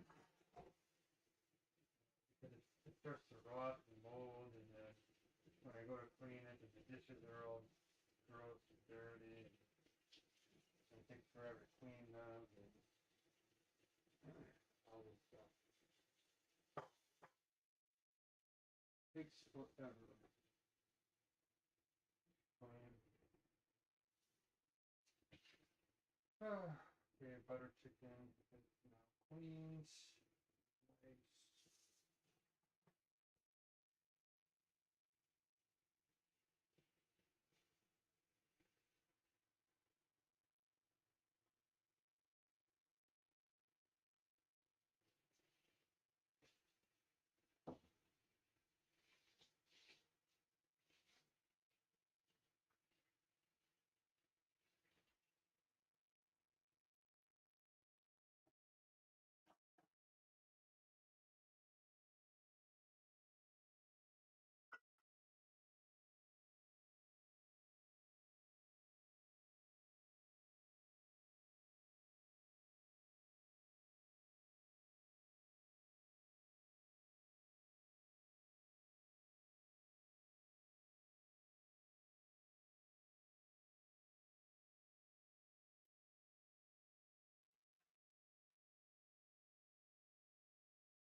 Okay, almost done cleaning up, which feels pretty good.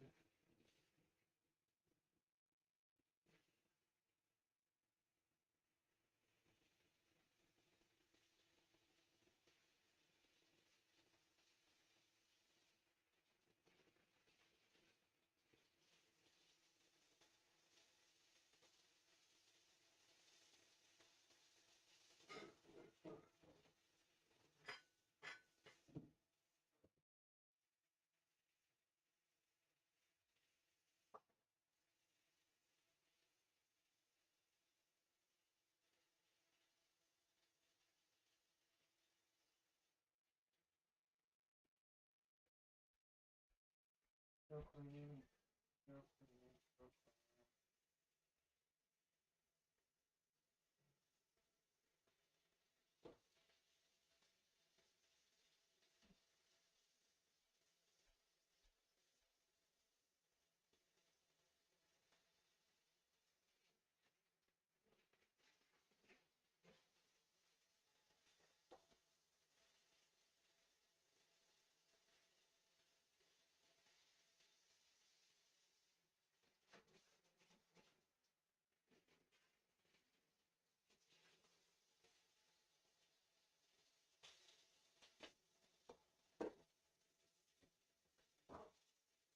Mm,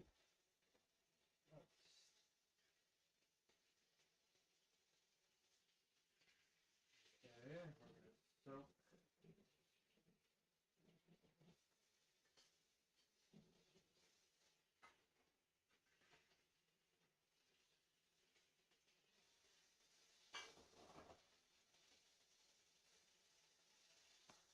Soak that. We're gonna wipe off the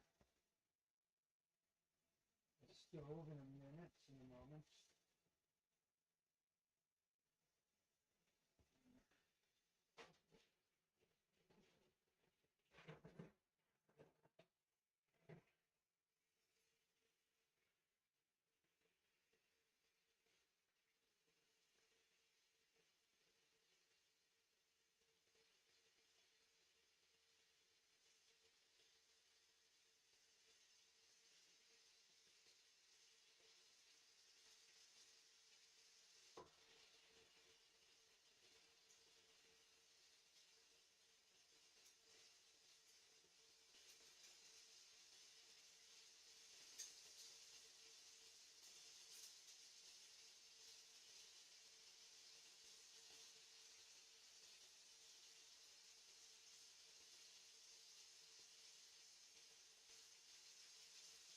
Still washing, still washing, still washing.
Oh, beautiful. Done, done, done. Let's wash this one off.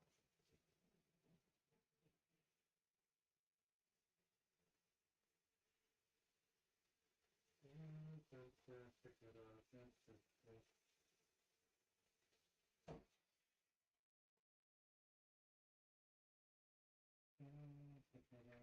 Pick it up.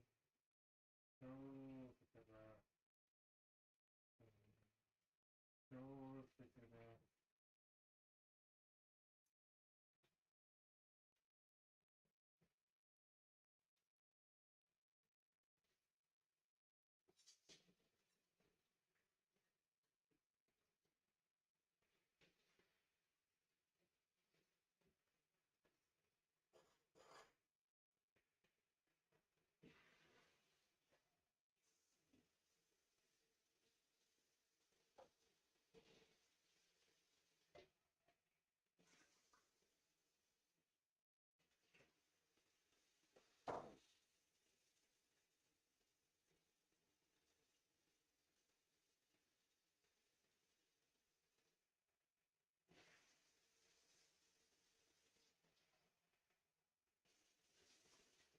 Okay.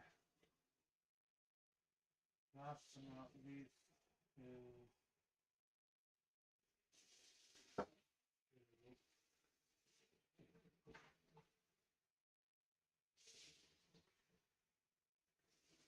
taking it off the stove.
Oh, okay. Oh,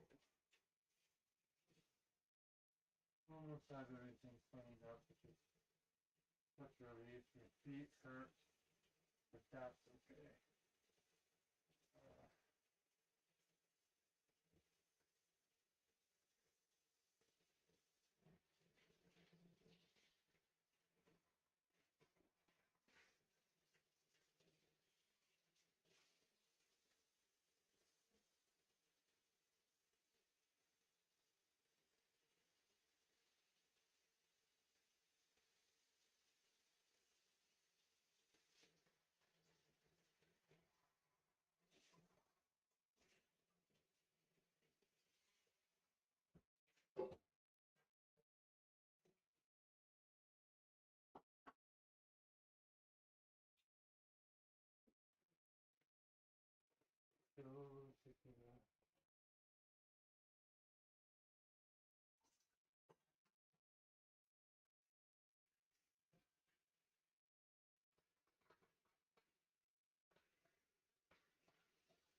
Alright, I'm almost done.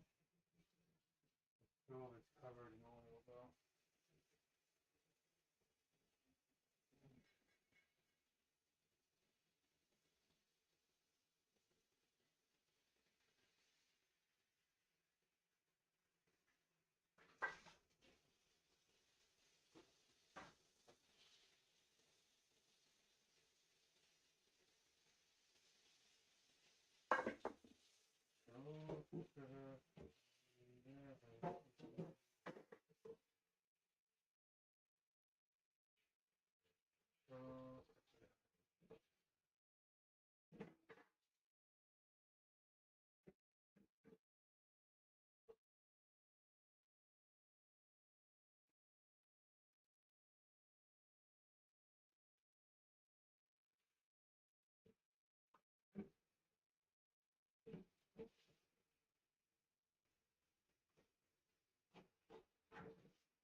Still clean.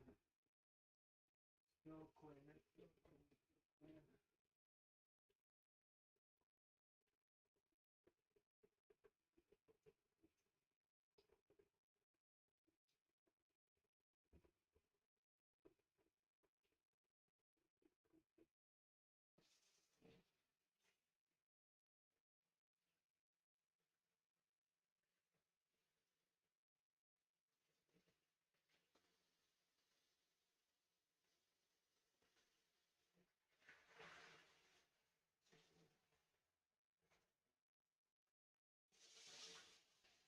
Ah, thanks. Ah.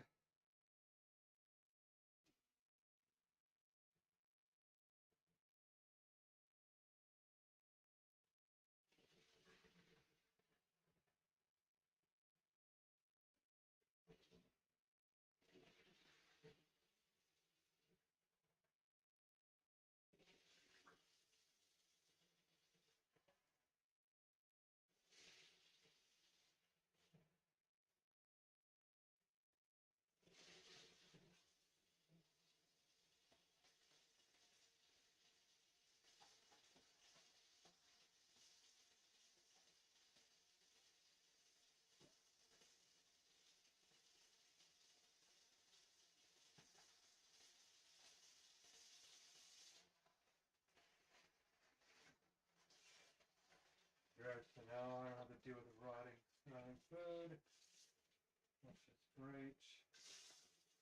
Good.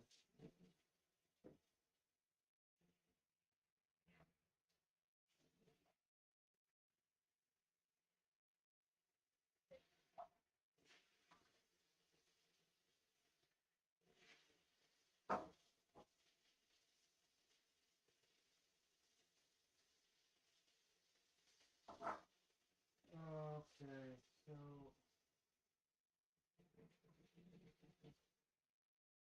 think that's pretty much good to go.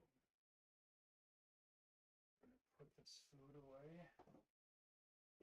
What is this?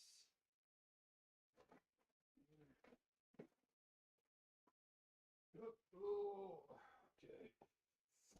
Oh.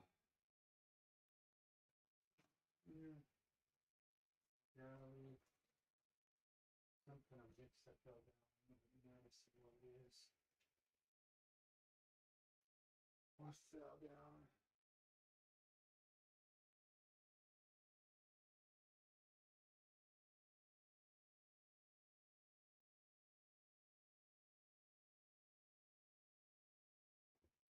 No, it's the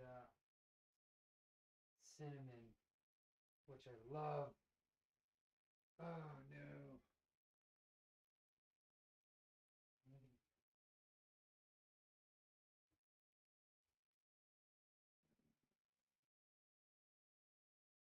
It's actually a big baking sheet down here, I just noticed.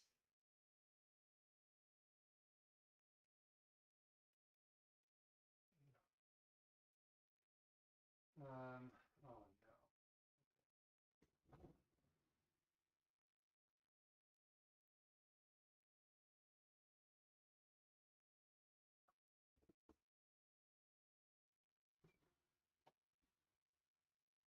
Oh, that might help a little bit.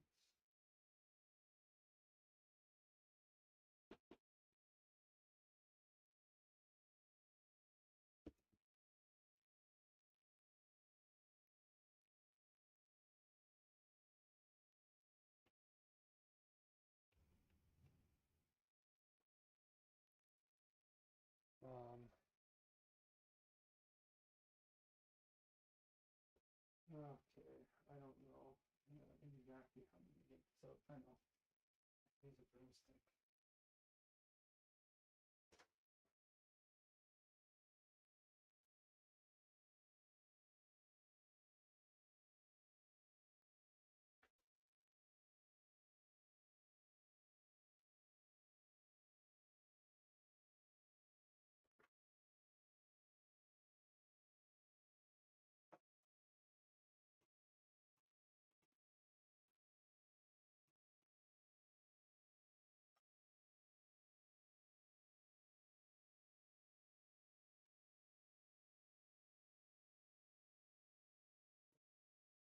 Okay. Yeah. Problem. Well, maybe I should clean up.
huge relief.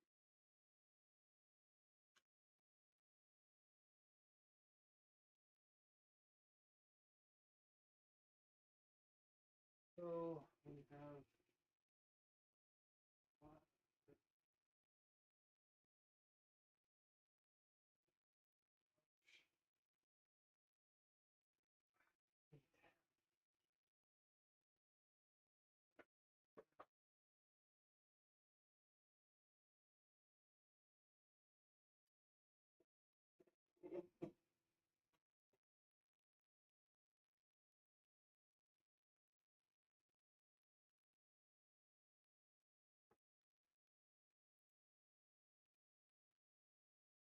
come on.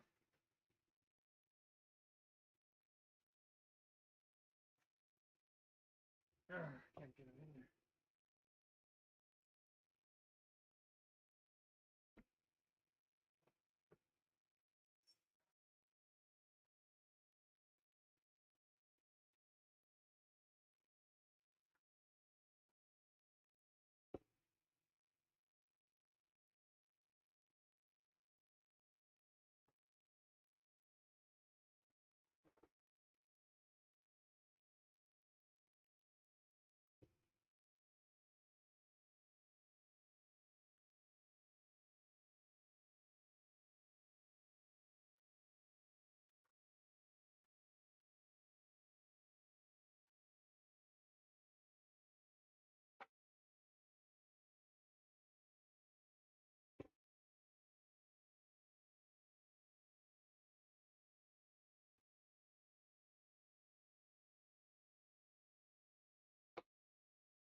So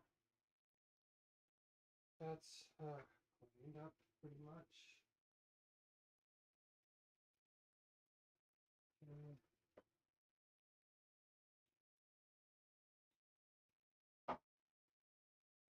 Very much cleaned up.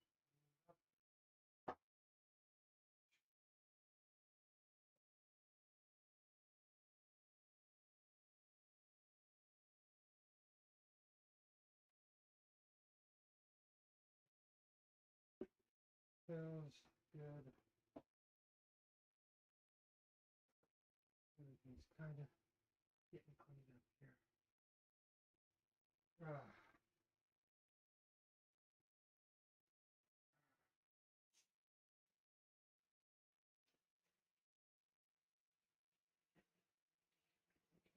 Okay, so happy.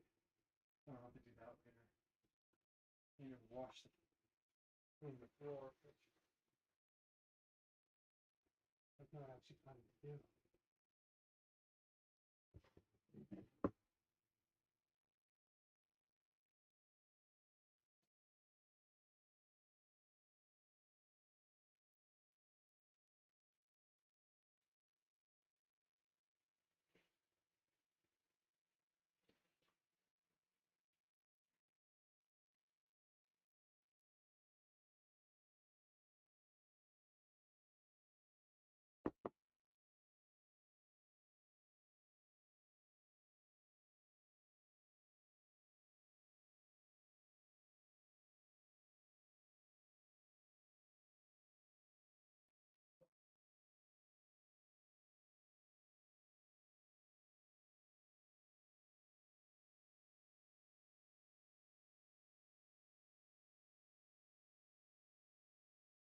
It's cleaning the floor at the moment.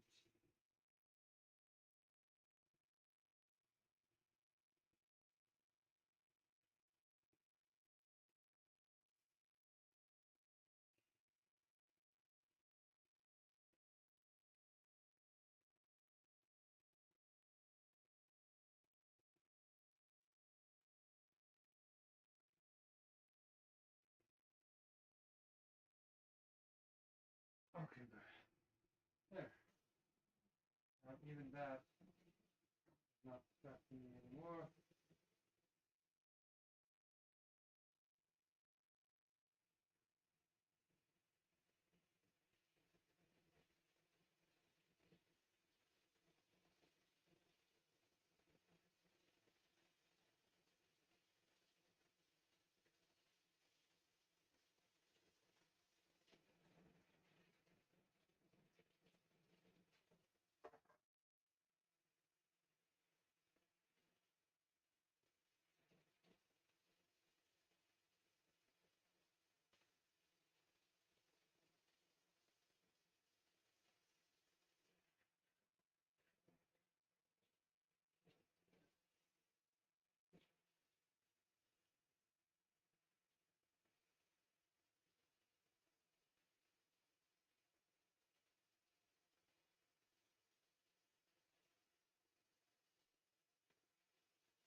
Okay, done.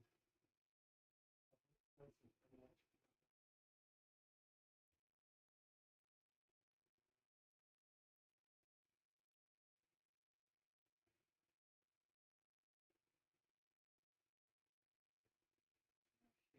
Huge night.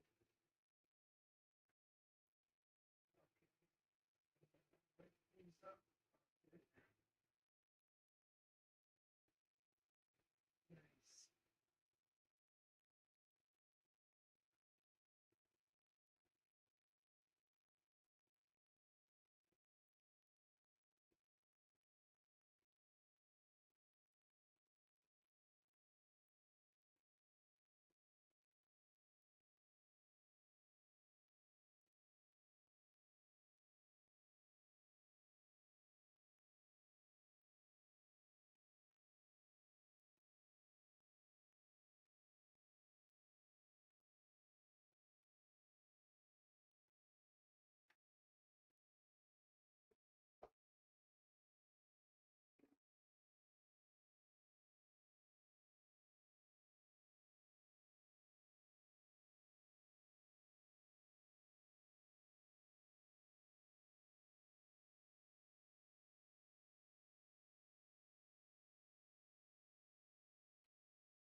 the last Sunday, there were so many people who died. As far as I heard, about 2,200 people died, and more than 3,000 people were injured.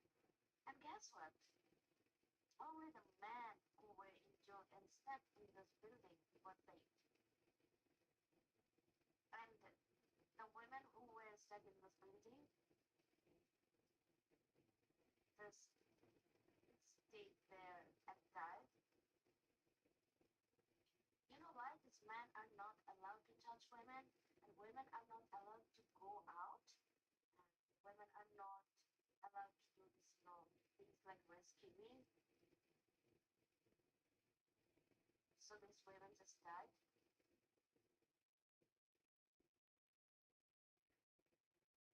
And women can't have higher education or any education at all in Afghanistan, let alone practicing medical studies and becoming a doctor. And women are not even allowed to do any job. So women can be doctors, and women are not allowed to see a male doctor. So there's just no medication for women at all.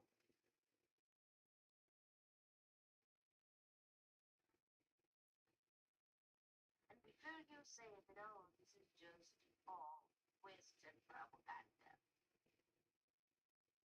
the fact that so many women died was taken from a 19-year-old Afghan girl. Do you know what's the actual Western propaganda? That there's no genocide happening in Palestine, or Sudan, or Congo, or Yemen, or Libya, or Syria. If you think that what's happening in Afghanistan is just all Western propagandas and not all real things, just see this video.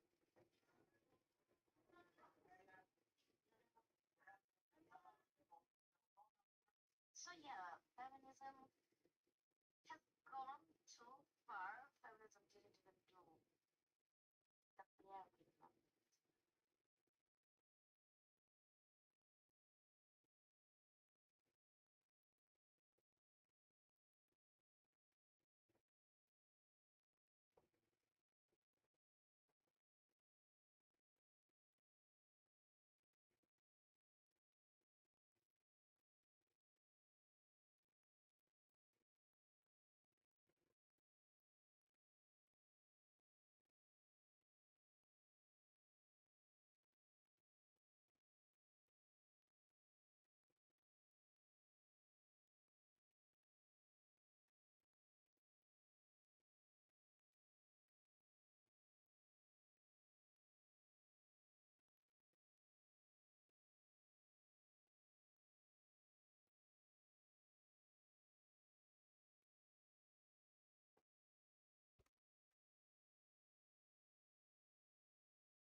Oh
my god.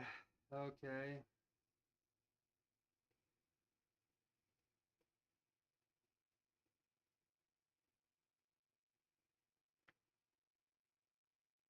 Uh,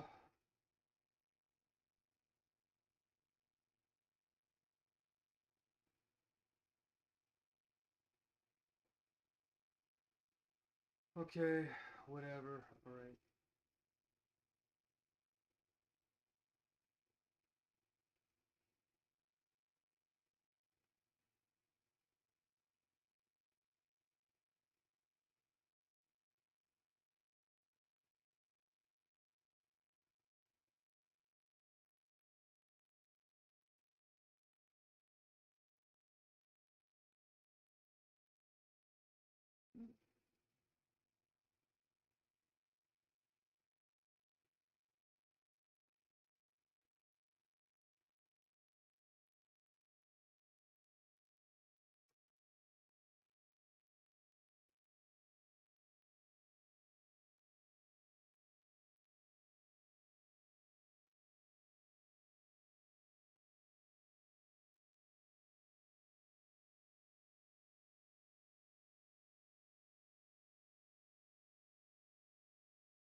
Okay, we're almost done the transfers here.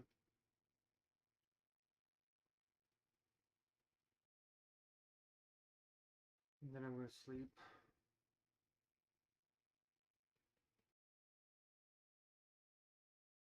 I'm gonna put on some music here. Um,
to stop eating, and I'm already feeling weak.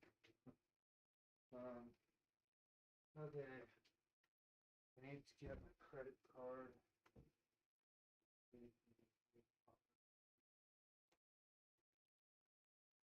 Now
my other sink, which is going to be annoying.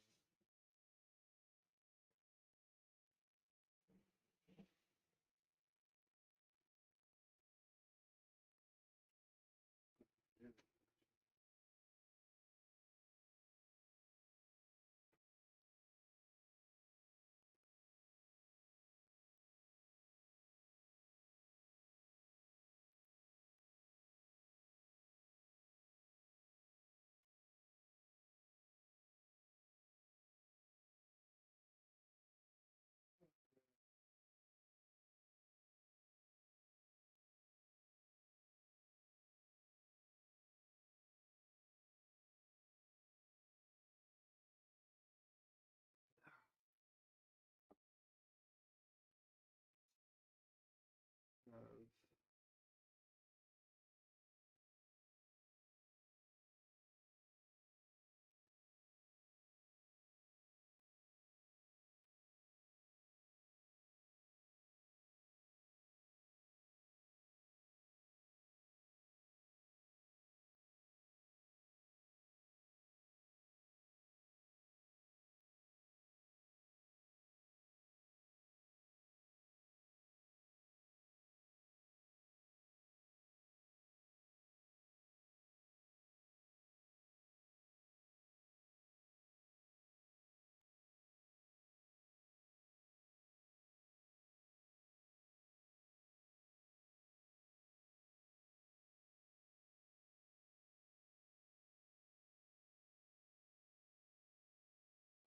whew.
Somebody just liked my Harvard picture. Actually reminds me, maybe I should actually apply to Harvard now.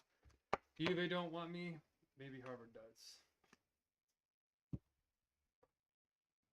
Oh, oh.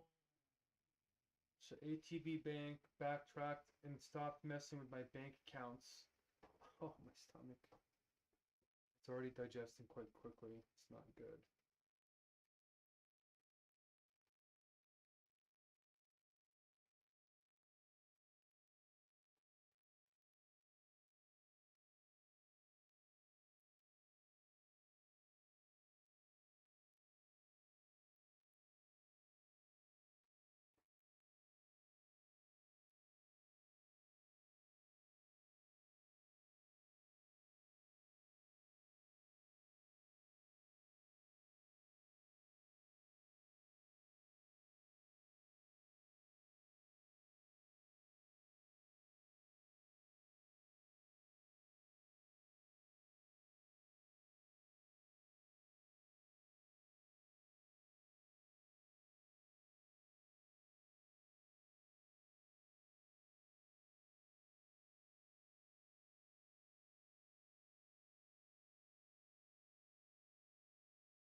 Strips away one's sense of self, leaving only the raw essence of existence.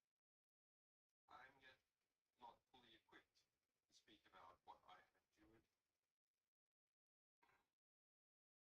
the relentless struggle to stay alive, both physically and mentally, nor can I speak yet about the deaths by hanging, murder, and medical neglect of my fellow prisoners. I apologize in advance if my words falter, or if my presentation lacks the polish you might expect from such a distinguished forum. Isolation has taken its toll, which I am trying to unwind, and expressing myself in a setting is a challenge. However, the gravity of this occasion and the weight of the issues at hand compel me to set aside my reservations and speak to you directly. I have travelled a long way, literally and figuratively, to be before you today. Before our discussion or answering any questions you might have, I wish to thank PACE for its 2020 resolution, which stated that my imprisonment set a dangerous precedent for journalists and noted that the UN's special rapporteur on torture called for my release. I'm also grateful for PACE's 2021 statement, expressing concern over credible reports that US officials discussed my assassination, again calling for my prompt release. And I commend the Legal Affairs and Human Rights Committee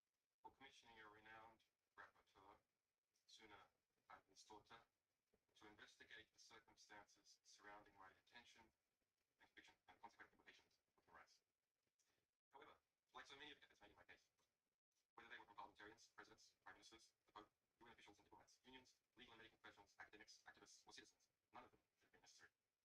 None of the statements, resolutions, reports, films, articles, events, fundraisers, protests, and letters over the last 14 years should have been necessary.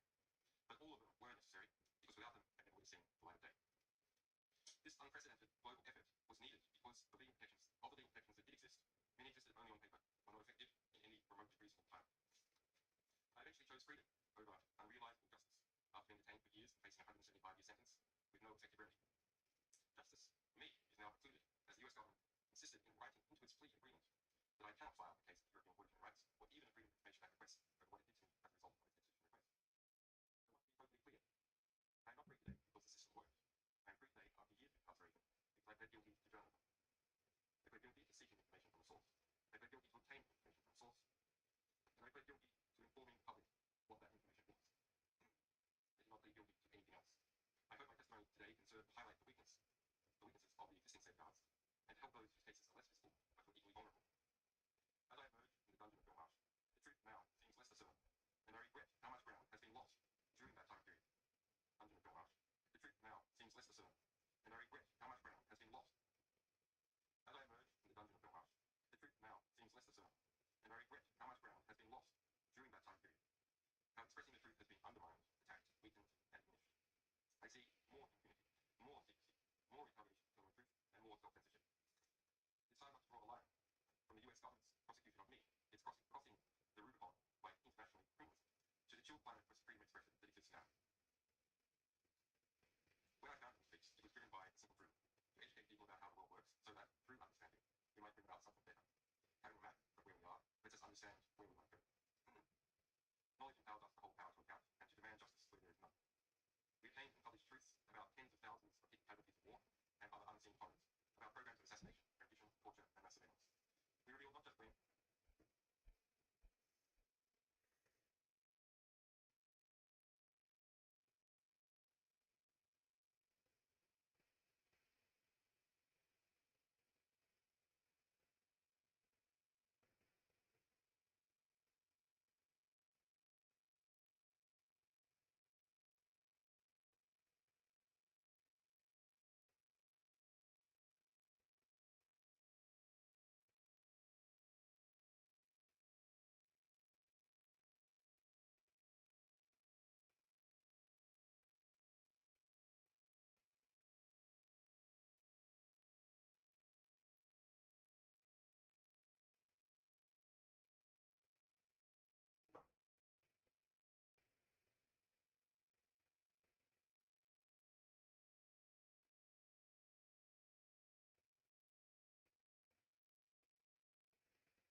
when the agreements and the structures behind them. When we published Collateral Murder, the infamous film camera footage of the US Apache helicopter crew eagerly blowing to pieces Iraqi journalists and their rescuers, the visual reality of modern warfare shocked the world. But we also used interest in this video to direct people to the classified policies for when the US military could deploy a lethal force in Iraq, how many civilians would be killed before gaining higher approval. In fact, 40 years of my potential 175-year sentence was for obtaining and releasing those policies. Let us stop gagging, torturing, and killing each other for a change. Get these fundamentals right, and other political, economic, and scientific. The practical political vision I was left with after being immersed in the world's dirty wars and secret operations is simple. Let us stop gagging, torturing, and killing each other for a change. If these fundamentals right, and other political, economic, and scientific processes will have space to take care of the rest. Which of these work was deeply rooted in the principles that this assembly stands for? Our journalism elevated freedom of information and being immersed in the world's dirty wars and secret operations is simple.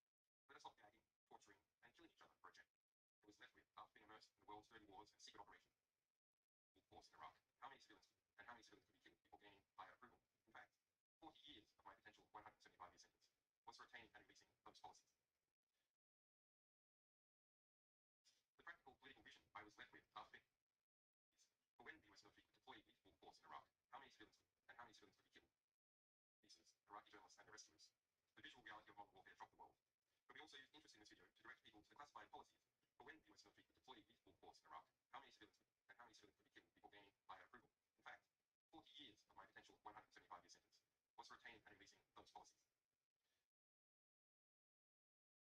The practical political vision I was left with after being immersed in the world's dirty wars and secret operations is simple. Let us stop gagging, torturing, and killing each other for a change.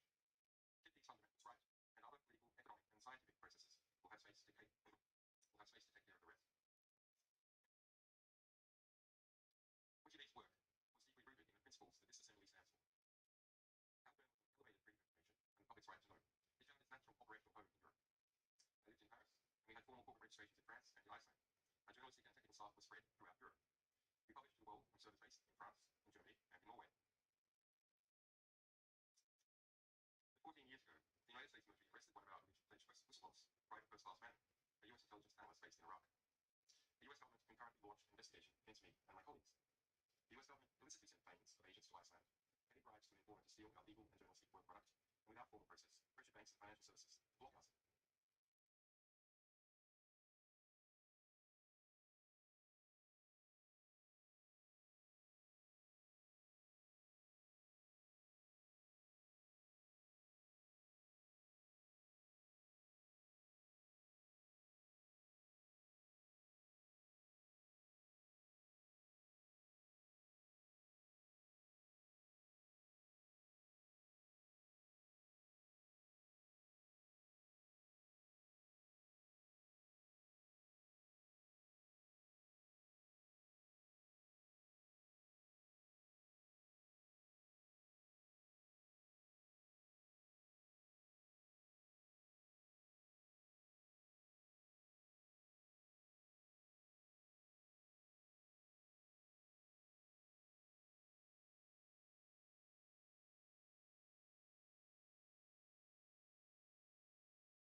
Legend of Boston's fantastic. The UK government some of this rhetoric. It admitted that European court rights lawfully spied on Ultimately, this harassment was legally groundless. President Biden's Justice Department chose not to indict me, that no crime had been committed. No offence had been prosecuted for publishing or obtaining information. To do so would require a radical and ominous reinterpretation of the US Constitution. In January 2007, Barr also mooted the sentence of Manning, who had been convicted of being one of my sources. However, in 2017, the landscape changed dramatically. President Trump being elected. He appointed two wolves in MAGA hats, Mike Pompeo, Congressman and former army secretary as CIA director, and William Barr, former CIA officer as US Attorney General. By March 2017, we could expose the CIA infiltration of French political parties, spying on French and German leaders, spying on the European Central Bank, European economic ministries, and its standing orders to spy on French industry as a whole. To reveal the CIA's vast production of malware and viruses, its subversion of supply chains, its subversion of antivirus software, cars, smart TVs, and iPhones. CIA Director Pompeo launched a campaign of retribution. It is now a public record that under Pompeo's explicit direction, the CIA drew up plans to kidnap and to assassinate me within the Ecuadorian embassy in London, and authorized going up, subjecting us to death, hacking attacks, and collecting false information. My wife and my infant son were also targeted. The CIA asset was permanently assigned to track my wife, and instructions were given to obtain DNA from my 6-month-old son, Matthew. This is a testimony of more than 30 current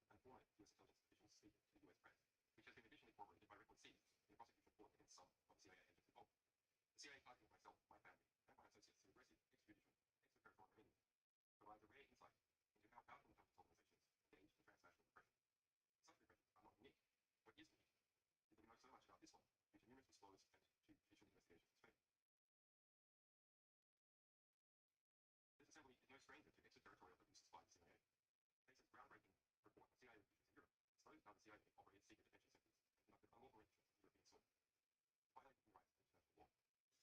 In February this year, the alleged source of some of our CIA revelations, a former CIA officer, was sentenced to 40 years in prison under conditions of extreme isolation, with no blacked out and a white noise machine placed 24 hours a day over his door so that he cannot even capture. These conditions are more severe, and a white noise machine placed 24 hours a day over his door so that he cannot even capture. These conditions are more severe than those found in Guantanamo Bay. The transnational repression is also conducted by using legal processes.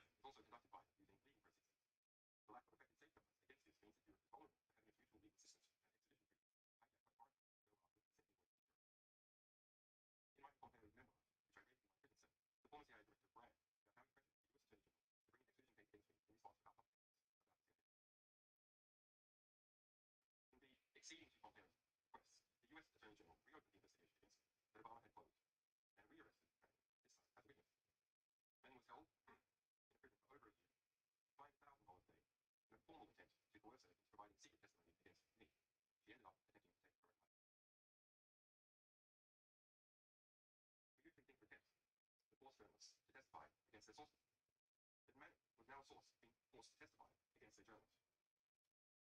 By December 2017, CIA Director Pompeo and the US government issued a warrant to the UK for my extradition. The UK government kept the warrant secret from the public for 2 more years while it, the US government, and the new President of Ecuador, moved to shape the political, legal, and the diplomatic grounds for my arrest.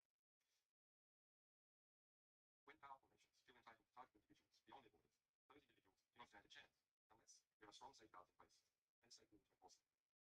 Without this, no individual has a hope of defending themselves against the vast resources that the state aggressor can deploy.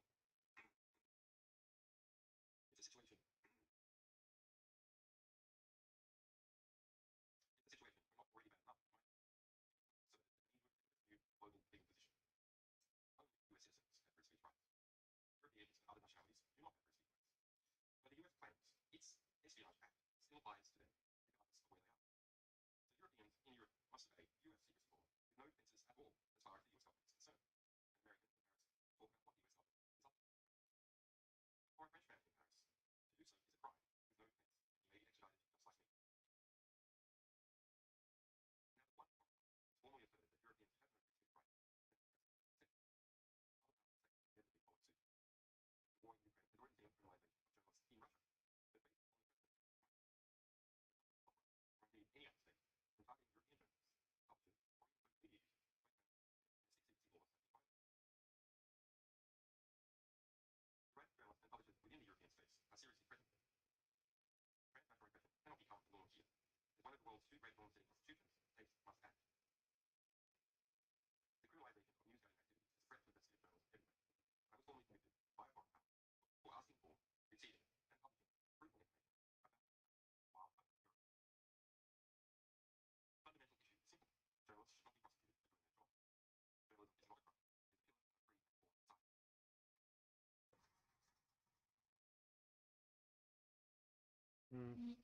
Mr. Chairman, esteemed Kelly, if Europe is to have a future where freedom of speech and freedom of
what gives smaller player at least relative influence. The UN is of course case in point. Big players have power through their permanent membership in the UN Security Council, but we, the smaller players, can influence the ebb and flow of international relations by being active in the corridors of diplomacy. Now, most of the speeches that we've heard here today have highlighted the fact that the world order, balance, and dynamics are changing, much like they did after World War II when the UN was founded. I actually think that the post-Cold War order is over, but we don't know what the new order is going to look like. It will take at least 5 to 10 years for things to settle. And my message to this assembly today is that, regardless of the size, each and every member state of the United Nations has agency, a say in how the new world order will look like. It is important that we all use this power wisely and responsibly. Now, I fully appreciate that our interests differ, depending on our geographical location, history, state of development, or culture. But fundamental values are something we should all share. We have commonly defined some of the most essential of them in the UN Charter. Today, I want to do 2 things. First, analyze where we are, and second, give my proposals on what we might want to do together. To understand what's currently happening in the world, I'd like to raise 3 different but yet related developments. First, it seems to me that there's a growing tension between multilateralism, in other words, an order based on the rule of law, and those that speak the language of multipolarity or transactionalism. So the difference between multilateralism and multipolarity. Now, I can understand the temptation and the rationale of the proponents of multipolarity and transactionalism, but can they solve the world's biggest challenges, such as climate change or sustainable development? Today, I see many states, both big and small, pursuing transactional or multivectoral foreign policies. In essence, their aim is to diversify their relations with multiple actors rather than aligning with any one particular goal. Now, this can be opportunistic, but it may also be justified and reasonable. This depends on political choices. A transactional or multivectoral foreign policy is dominated by interests. Interests drive practical choices of states, and this is entirely legitimate. This kind of foreign policy is based on a realistic understanding of power. Power defines the limits of what is possible for each state. However, values should actually underpin everything we do. Even transactional or multivectoral foreign policy should rest on a score of fundamental values. Without them, foreign policy will ultimately run into a war. If you set aside values for unhindered pursuit of power and interest, you will eventually find before you the very same problems you wanted to overlook. Second, the balance of power in the New World Order is shifting towards the South and the East. Many countries, especially in Africa, Asia, Latin America, are becoming or have become key players in determining the direction of the New World Order. To put it simply, they have both agency and power. They are not only an expanding economic force, but their demographic growth is inexorable. This will also turn them into a political and cultural force. It will yield them both hard power and soft power, and they will use it to run their interests as they should. The 193 members of the United Nations do not have to agree on every minute detail of values, but we have to have common understanding of fundamentals. They include the sovereignty and territorial integrity of states. They include the provision of the use of force and the respect for human rights and fundamental freedoms. These values are the building blocks of who we are and what we stand for as the United Nations. The broad international community has overwhelmingly an interest to uphold them. Let me be clear. Russia has no right to continue its aggression on Ukraine. Israel has no right to violate international law in Palestine. States have no right to use Sudanese or Congolese territories to fight proxy wars for their economic or strategic self-interest. I urge us all to heed this message of the international community and act accordingly. War is always a failure of humanity. It is collective failure of our fundamental values. It is a failure of us as human beings. Thirdly, I would like to say a few words about the state of the United Nations, the institution where we are.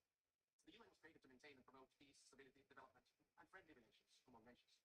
In order to achieve this, the balance between the 3 elements was required. The power at the highest level was represented by the UN Security Council. The interests of the wider membership were reconciled here in the General Assembly, and the values were enshrined in the Charter and consolidated as rules of international law. Now, unfortunately today, the UN is struggling to fulfill its central promise of delivering peace and stability. We always blame each other, but at the end of the day, it's a collective decision. Countries have increasingly taken the liberty to break the rules of international law and to use force against other people's territories and suppress other nations. The United Nations of today does not sufficiently reflect the realities of the balance of power. All too often, it fails to serve as a forum for the coordination of interests, and the values at its core are too often not respected in good faith. We all want to have the freedom to make choices and the possibility to influence the world around us. Today, many countries are seeking answers in multipolarity or transactionalism. If the UN fails to deliver, this trend will accelerate. So, let me sum up in terms of the 3 pillars: values, interests, and power. Our values can divide us. Fundamentally, however, they should unite us around the basic principles of humanity, the rule of law, and the prohibition of aggression. Our interests differ, and it's only right that we promote them. However, our choices have consequences. Opportunities will eventually be forced to confront the problems if tried to ignore. Power will constantly seek a new balance. We must adapt to change. Nevertheless, we should not allow the rise of hard power to rise. The power of legitimacy, integrity, and rules will remain strong. So let me get to my second part. From the situation to possible solutions or things that we can do together. Never before in history has humankind had such means of innovations at its disposal to solve the world's most pressing problems. However, the current direction is wrong in so many ways. There are more wars than at any time since World War II. The world is becoming increasingly divided. And so are our societies, and the measures to deal with climate change and sustainable development are lagging behind. In different parts of the world, we're witnessing immense civilian suffering and blatant disrespect for humanitarian principles. For me as a Finn, Russia's war of aggression in Ukraine not only reminds me of our past, but it's directly linked to the security of the part of the world where I live.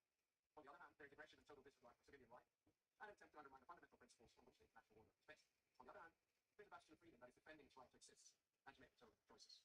The battle for what consequences we will draw from this aggression is not yet over. Recently, there's been serious attempts at diplomatic solutions of the war on the initiative of the United States. There are no perfect solutions to wars. At the same time, we know that any decision made in these matters will have far-reaching consequences in Ukraine and beyond. There can hardly be a stronger unifying interest among the UN's broad membership than our opposition to the wars of conduct. Aggression must not be rewarded. Accountability for the most serious international crimes must be pursued. In the Middle East, civilians in Gaza are experiencing immense suffering. The deepening humanitarian crisis has reached unbearable levels and represents a failure of the international system.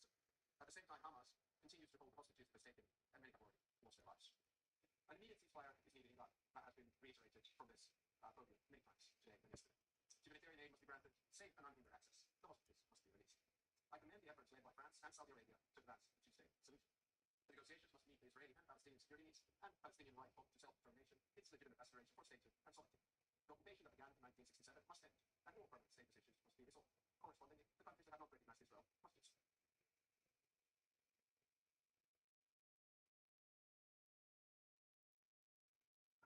One foot in the grave and the other on a banana peel. I went missing for 3 days and no one had a clue where I was. I forgot the way home and only realized it when I woke up on a park bench surrounded by cops. My family searched for me like crazy. My daughter even posted on social media begging for help. She thought I'd been kidnapped, but the truth was... At the same time, the international community must support and strengthen the Palestinian Authority for it to govern the entire Palestinian territory effectively. This is the only viable option for achieving a two-state solution. A stable Palestine will also significantly benefit the security of Israel. In many parts of the world, conflicts are raging, causing immense suffering locally, instability regionally, and reverberations globally. We witness particularly brutal violence in Sudan, in the Democratic Republic of Congo, in Haiti, Myanmar, and Mali, among others. Civilian populations continue to face famine and displacement at a large scale. And sometimes I feel that we end up looking at conflicts only that are near to us. But I think the job of the UN is to look at all of them with equal determination. I praise all those who, in good faith, continue to work for peace despite the daunting task. In June, the peace agreement was reached for the conflict in the Eastern Democratic Republic of Congo. The true test, like in all peace agreements, lies in its implementation. Does it stick? There's a humanitarian crisis of alarming proportions that compels us, all of us, to respond. These processes should not be transactional. They must be guided by international law. All countries and stakeholders in the region must be engaged and committed to achieve sustainable peace. The presence and involvement of the UN is essential. I would also like to stress the crucial work carried out by journalists amid conflicts and in other difficult circumstances. Attacks on members of the media are unacceptable. Media freedom is the basis for democracy. It is a prerequisite for an open society. The ability of the press to carry out its work is important for all of us. Ladies and gentlemen, the composition of the UN still largely reflects the world of 1945. As the world has changed drastically, so should the decision-making at the UN. Last year, in this very hall, I argued for a reformed Security Council, a council where currently underrepresented regions would have a stronger voice through permanent seats at the table. The number of permanent members should be increased in the UN Security Council. At least there should be 2 new seats for Asia, 2 for Africa. I think I'm going to say this every year because it's the only place where I get applause. No single state should have veto power. And if a member of the Security Council violates the UN laws, at least there should be 2 new seats for Asia, 2 for Africa at the table. The number of permanent members, a council where currently underrepresented regions would have a stronger voice through permanent seats at the table. The number of permanent members should be increased in the UN Security Council. At least there should be 2 new seats for Asia, 2 for Africa. I think I'm going to say this every year because it's the only place where I get applause. No single state should have a veto power. And if a member of the Security Council violates the UN Charter, its voting rights should be suspended. I believe that these changes at the top of voting rights should be suspended. I believe that these states should have a veto power. And if a member of the Security Council violates the UN Charter, its voting rights should be suspended. I believe that these changes at the top of the UN are necessary in order to maintain the UN's central role in international relations. At the same time, a more comprehensive reform of the UN is needed. I commend the Secretary General for this UN 80 initiative and I encourage him to take bold and ambitious action. So Finland strongly supports the UN and wants it to succeed. They have also stressed the need for strict reform to enhance the organization's credibility, relevance, and efficiency. This will ensure that the UN can act. The UN needs to focus its efforts in most important goals, ending and preventing wars, protecting human rights, and acting as a catalyst for sustainable development. And also, we need to get the UN back into peace mediation. I would argue that one of the reasons that we have so many wars right now is that the UN is acting for peace mediation. other organization can offer the legitimacy comparable to that of the UN. If the UN is absent, conflicts are not resolved without it, which is not in our common interests. The UN is needed as a mediator, and the member states should support it at this endeavor. Finally, Finland is strongly engaged in the work of the UN and will remain so. Therefore, we are also standing for election to the Security Council for the term of 2029 to 2030. Should we be elected, Finland pledges to be a principled and pragmatic partner for peace. We're principled in our commitment to international law, with the Charter at its core. We're pragmatically seeking solutions that should advance international peace and security, recognizing that progress is often incremental. At the outset of my speech, I said that each and every one of us has agency, a say how the new world order will look like. We want to be able to make our own choices and have an impact on the world around us. Nelson Mandela saw truth and reconciliation as the only hope for nations that are bitterly divided. The same applies to relations between states. We should learn from history, but always look to the future, bearing in mind that our decisions will change. Thank you very much. Really? Oh. Okay, let's get some. Water.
We're gonna be able to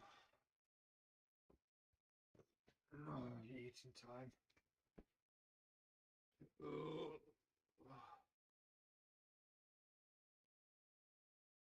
Say updated blessings.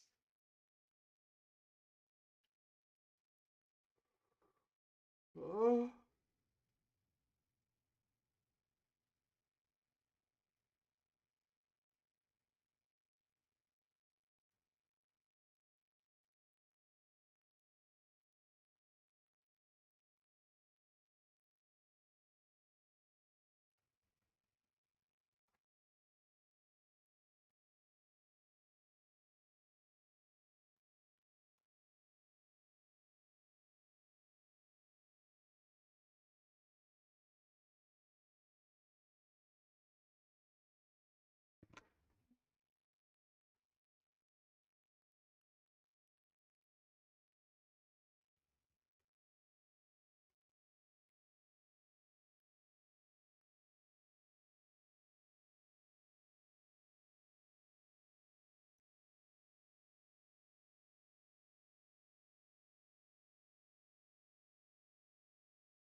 Ooh.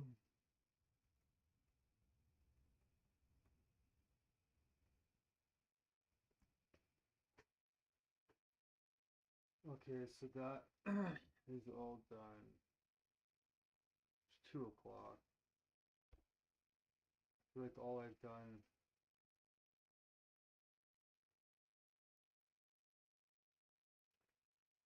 It's only a couple of things now.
Oh, I deleted my message.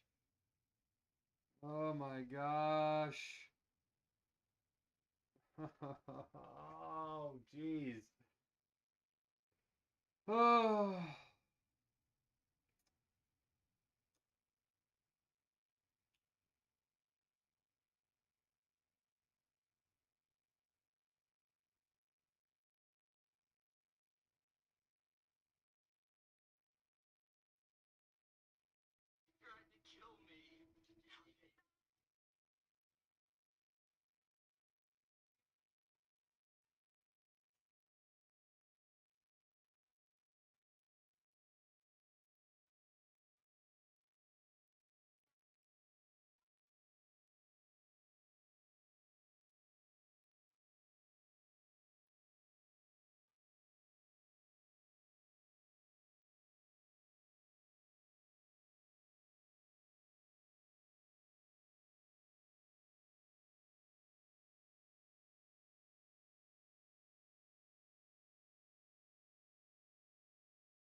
Oh, I'm tired.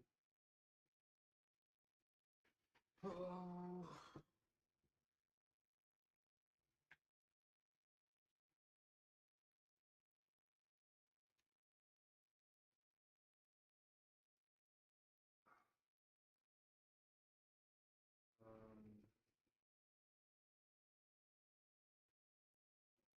So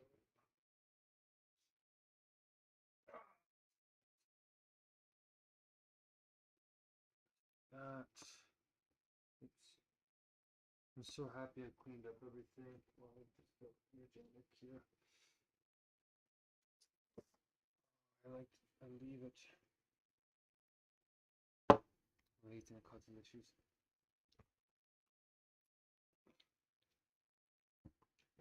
Problem is that my stomach is. You know, digesting.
Box. I would talk more on TikTok, but it's so flighty. There's just no relationship building. It just doesn't go anywhere. Um,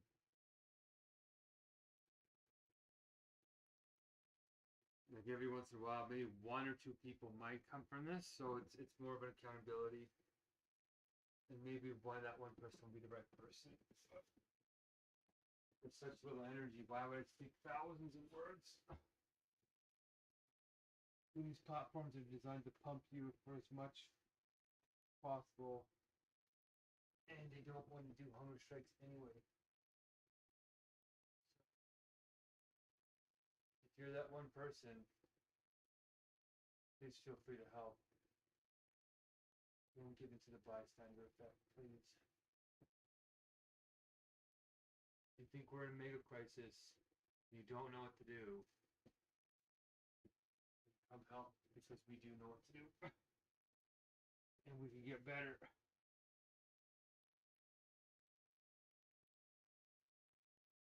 Okay.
Okay, enough time.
already hungry.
Okay, because I didn't have a lot of fats in my final meal here.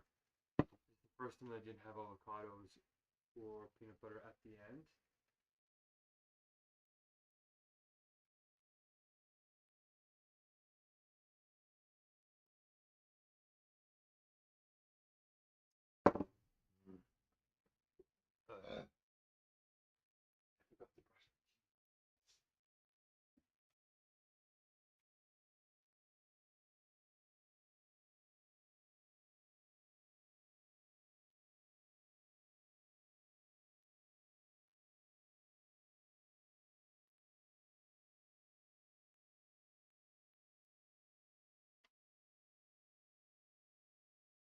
Oh.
Oh.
Okay. Ah. It's hard to talk, I guess, when I'm brushing my teeth.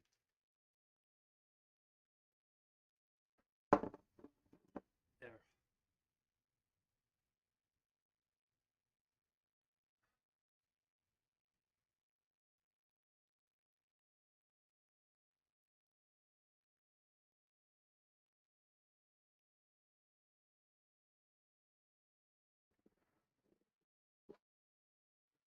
Okay.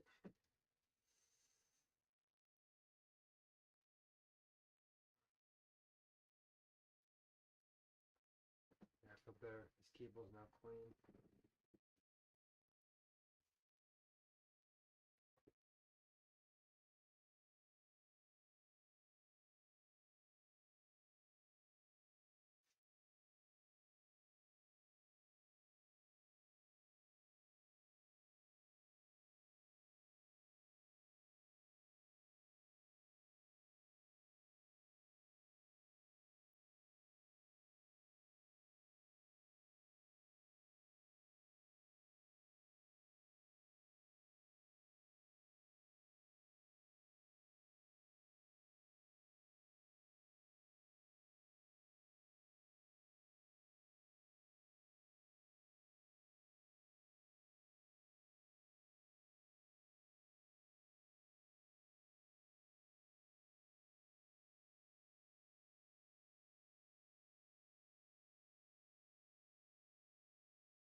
Oh, jeez.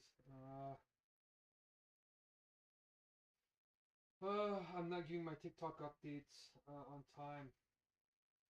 This is becoming excruciating in a way.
video system. You can't sort Google iPhone videos by size? What the heck?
Okay, let's upload that.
Oh wow, that's never happened before. It's never shut down the computer. That's interesting.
Oh, welcome to Mana. Welcome. Okay, it's me here. Yeah, I'm just signing in with my other account. Okay, did you want to try and take on a role and help manage the meeting in a small way?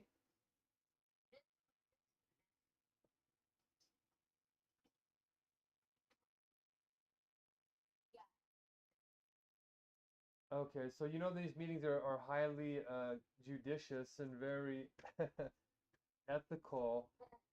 So if you wanted to help run them a little bit, there's small roles that you can take called flow roles, right?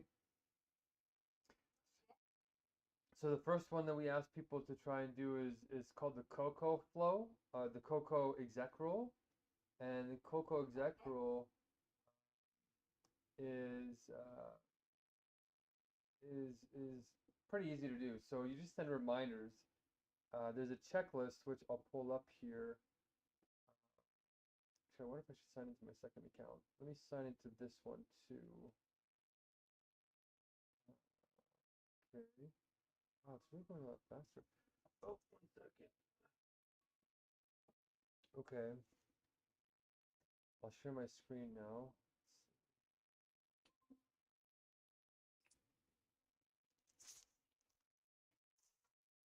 Okay, so, oops.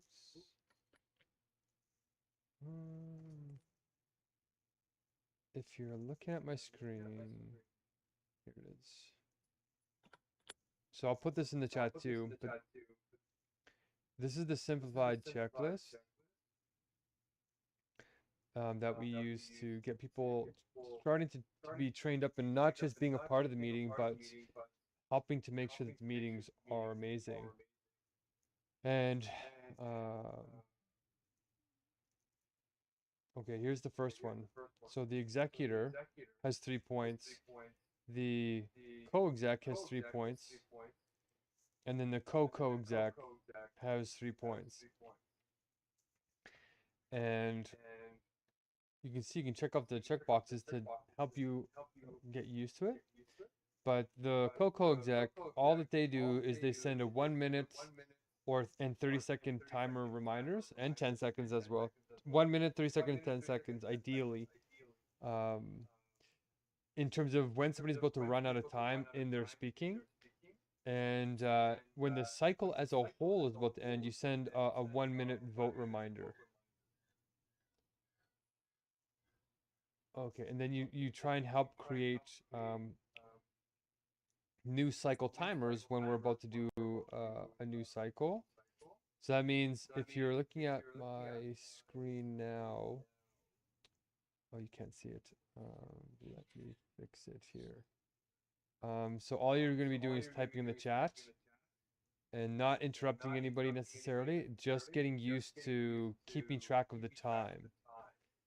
And that's why we do it as one of the first rules, is just getting used to keeping track of time. Okay, so in the chat is the actual checklist. Oops, I got another reminder being set here. Okay, I think I sent this to you on WhatsApp, but I'll send it to you in the chat. Are you on your phone or on your laptop? Yeah, phone. You're on the phone? Okay, so that's the checklist items to remind you. All you're doing is you're sending reminders in the chat, and it's very simple. And creating cycle timers. So if you go, actually, who's on the rule agenda? I think it was Nawaz. Okay. And okay. 1 second, actually. If you click on the checklist, you can see the items, and all you're going to be doing is keeping the timers updated too. So you'd say, if I'm speaking and my turn goes down to 1 minute left, like in my total speaking time, then you would basically put 1 minute left mark, and you know, basically just timekeeping, and it really helps to make sure people don't speak over in their time. Oh, Sahan might not be coming. I might be the executor today too. We'll see if Sahan doesn't show up in 3 minutes too. Then I just take it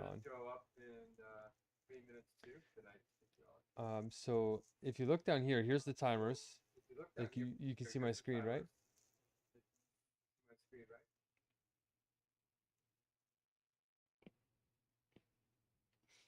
Yeah, you can see my screen, Tamana.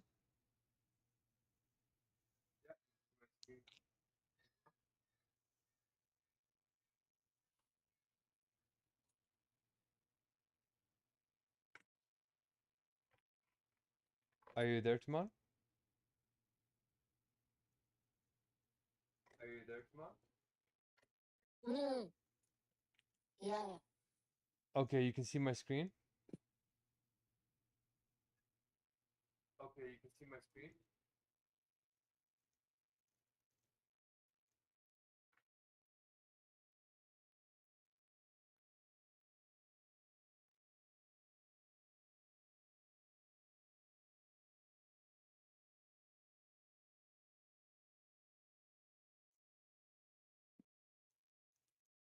Can you hear me, Tamana? I think there's some kind of bug in the connection. How about your legal case? How is it going on?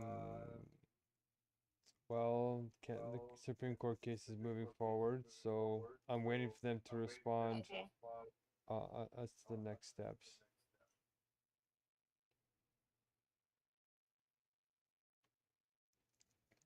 Did you catch that?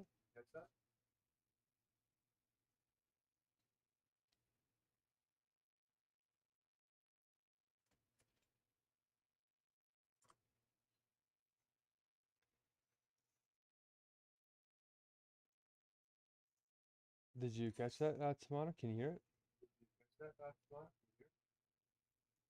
Yeah. Okay. And then my bank just decided to rescind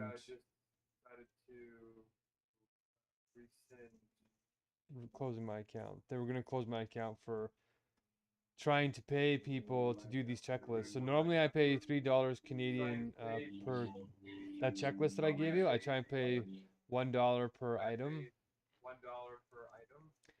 on the checklist. So my bank account tried to shut down my Hungerstrike basically. by closing down my account. So yesterday they decided to not do that, and I'm going to potentially make an example saying that governments can't excuse me, violate charter rights. So I'm going to cite that in my Supreme Court of Canada case if I can. But yeah, I haven't heard back from the Supreme Court in about, I think it's been about two weeks.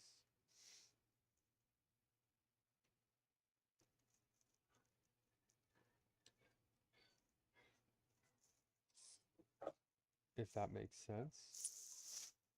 Okay, so looks like they're not going to come. Let me see here.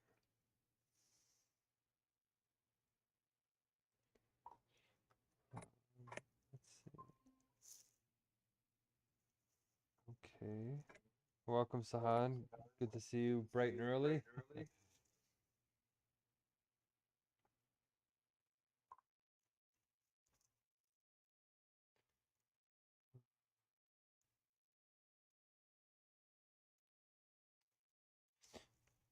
Okay, so normally I play the jazz music. I think who's the executor today? Okay, Sahan, you're the exec. Nawaz supposed to be influencer. Mavali strategist. Uswa relationship building.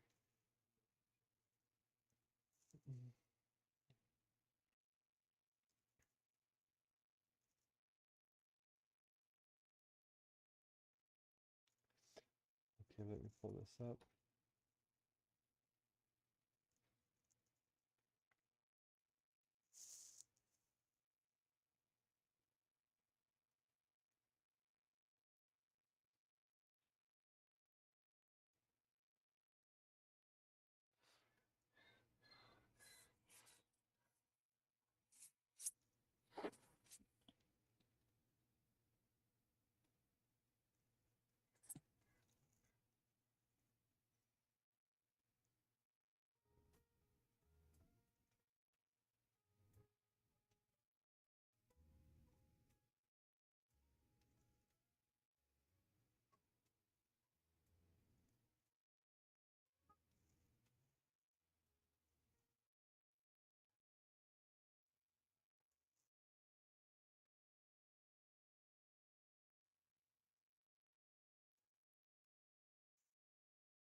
Okay, Sahan, are you not feeling up to it, or what's should I do the timers? Yeah, yeah.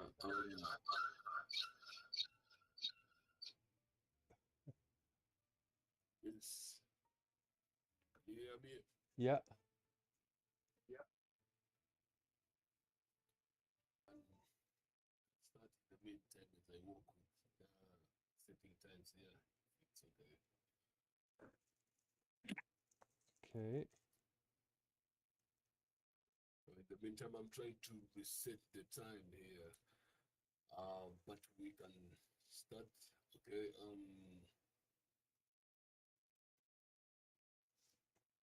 Just think. And Tamana's gonna try and be the Coco exec. All right. Tamana's gonna try and be the Coco exec. Who? Tamana. Okay. Okay. Yeah. Okay. All right. Very early in the morning, Kenya, but again, it's a privilege to have you all here. In this space, we hold a sacred time, we kick in time, and wrap it in time that ends. So after all, time really matters, and self is time itself.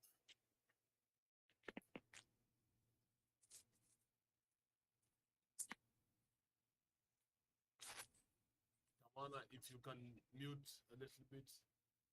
Yeah. Thank you. All right. So time really matters, and here we honor sacred time. We kick in time and wrap it in time. So after all, self is time itself. So doing something fun, you realize time really move fast. So this time we wanna try these meetings something else. But more seriously, one world spirit, um, one world spirit meetings follow sacred time, empowering people with the rights to flow using universal tools.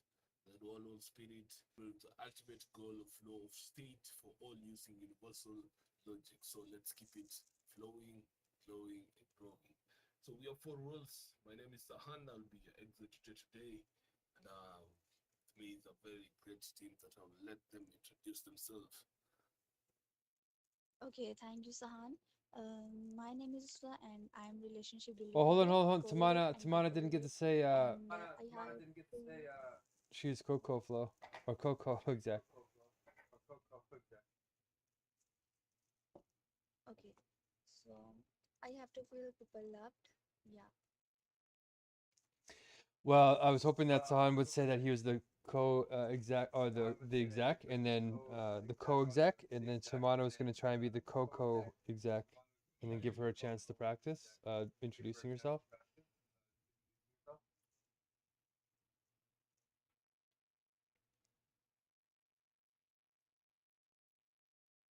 Yeah, I'm Dr. Tamanna Khosla. I'm a PhD in political theory, and I have a lot of, I have worked a lot of feminism, multiculturalism, law. Right now I'm doing law, so LLB basically, and I'm planning to do. I'm enrolled in an MBA course as well, and I have written more than 8 books, which are translated into different European languages. So, Mark and I met probably 2, 3 years back. Yeah. So, since then we have been friends, and we know each other pretty well. We know our problems, etc. So, yeah. Thank you. Okay, Tamara. When we do the introductions, we mean the exec introductions. I mean the flow rule introductions. So you can see in the chat, I kind of put the very brief introduction of if you're gonna try and do a flow roll and try and get paid, or I'll go into depth for you. Then we're just doing really fast intros to get in, to introduce all 4 flow rolls to the participants within something like 30 seconds. So if you're gonna be the Coco exec, then you would just say, "Hi, I'm Tamana. I will be the Coco exec role to help send time reminders to help the executor." So that's we're Okay, just doing hi very. everybody. Yeah, go ahead. I'm the Coco executive, and I will be leading your basic the show today. So yeah. Okay, good. Good start. Okay, now you can go. Uswa. Okay, now you can go. Uswa. Okay, so my name is Uswa and I am relationship builder today and correlate co-correlate and I have to feel people loved. Yes. And I'm Mark. I'm going to be the strategist and the and the Coco strats, and I just make sure ideas and goals are tracked. And I guess I'll be covering for Nawaz as well with the influencer. So I just make sure that things are on the green screen and making us feel relaxed and communicative.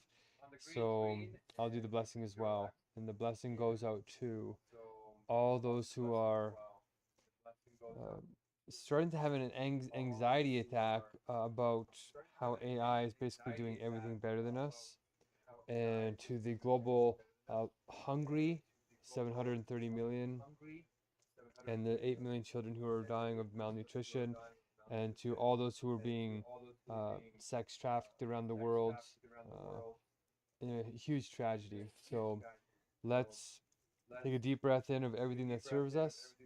So 1, 2, 3, 4, 5, 6, and hold it for 4. 1, 2, 3, 4, and breathe out everything that doesn't serve you. 1, 2, 3, 4, 5, 6. Let's try to be present for this meeting's best outcome, and so it is. Right. I've seen everybody set very great team, and we are ready to get it flowing. Okay, so the next people itinerary is the check-ins. No vote yet because even the timers have not yet set, but we go next to that. So this is the place. Which is kind of scary because normally I stay satiated for like a day or so, but I didn't have as many fats in my final meal, and fats really slow down the digestion in a starving state. So I ran out of food, so I was eating carbs, and carbs burn faster. So we'll see how this goes, but otherwise I'm feeling rested. I had a really big nap, and I got some important things done today, and I beat my bank, which is good. So I'm feeling like probably uh, a 7.5 out of 10. Okay. And Sahan, there's only there's 4 of us in here, so it'd be 12 and a half minutes each, I think.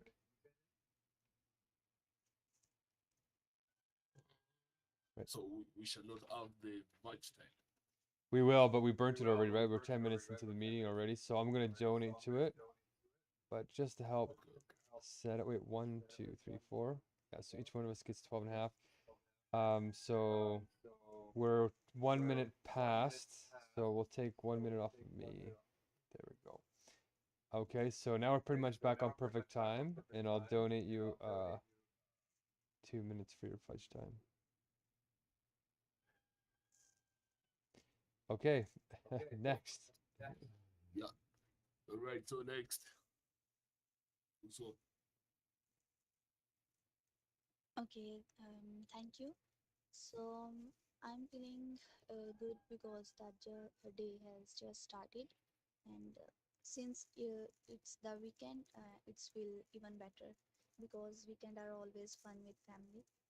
And right now everyone is still asleep, and I just woke up for the meeting, and yeah, I'm feeling good, and I would rate my feeling about 7 out of 10.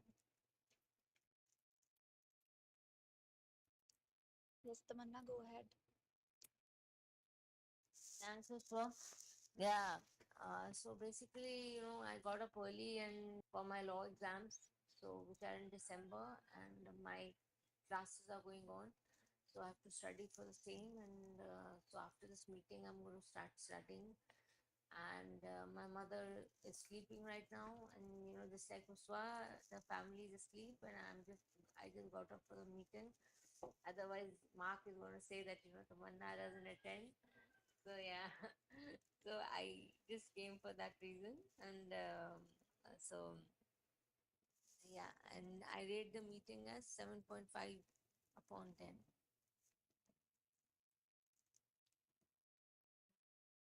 Who else is there? All right, I'll go next.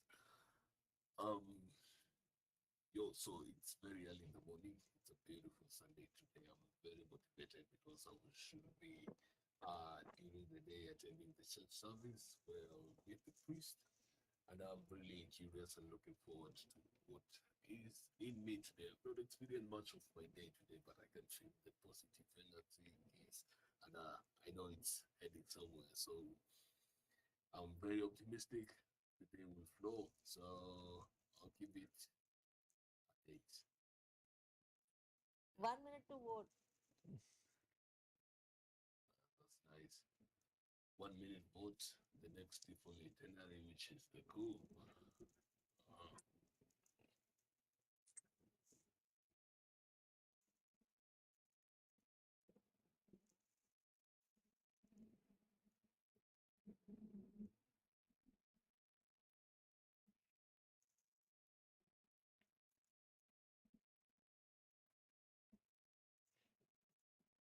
All right, so we have We're practicing. 30 seconds.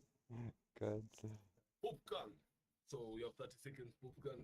Being the final time to say the okay. Just a second.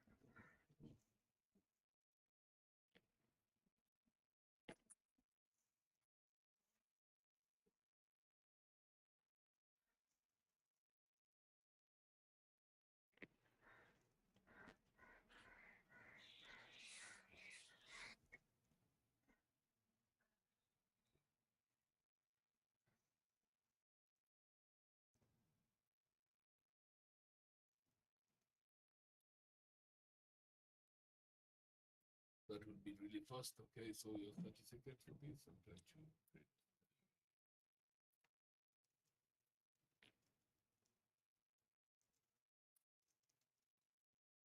Right.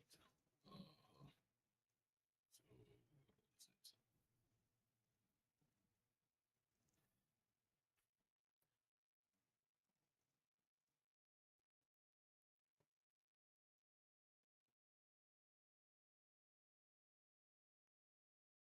Okay, so I'll go.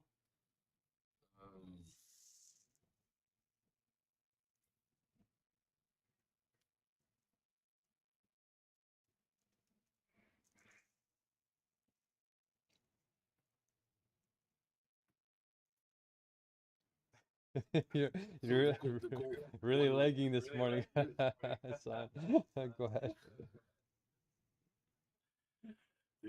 the goal of one whole meeting time, it's time compression. So how do we arrive there? So time compression, we arrive there by defining 3. So this we have the ego wisdom, the Well, hold on. Isn't it supposed to be Smana? If you look at Uso put the speaking turns in the chat.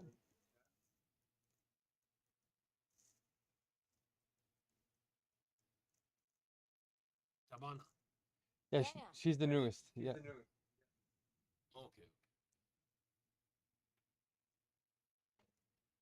So Tabana, since it's a popcorn, you are the newest. Uh, you'll be the one leading us in this call. Yeah, so I mean, tell about yourself, and what do you do, and like Uswa also, I haven't been able to interact with her much. So, I mean, All right. So the code generally is telling us what do you think is the main agenda of One World Spirit? And, agenda is to have a world which is one. which is not divided by. I mean, I think Mark epitomizes that spirit. So, I mean, he is a follower of Gandhi. And in India, we really revere him. Obviously, there are a lot of Gen Z, who are against him for several reasons. But most of the older people definitely respect him a lot. So Mark embodies the spirit of Gandhi, and that's amazing because he's from a different country, and despite that he got the spirit so well. So I guess that's extremely inspiring for young people and of people of older age as well. So I guess, yeah, I mean, very, very, very empowering and very interesting path he's chosen. It's a difficult path, but I'm sure he's going to succeed. And, yeah. All right. I'll pick it from there. That's exactly what you are doing here. But there's this script that is guiding us, and then I'll start from scratch.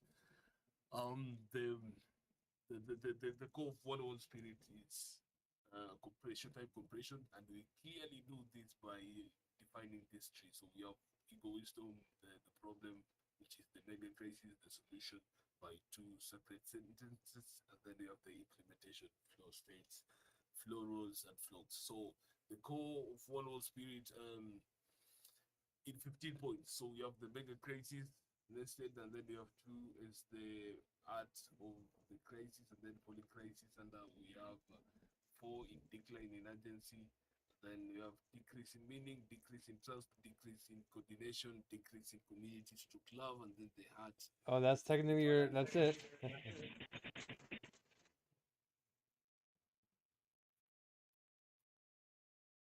Yeah. So Usfa is also experiencing a wrench?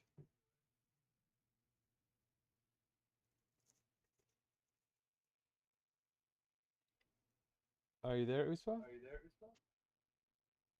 Yeah. So under meta, yeah.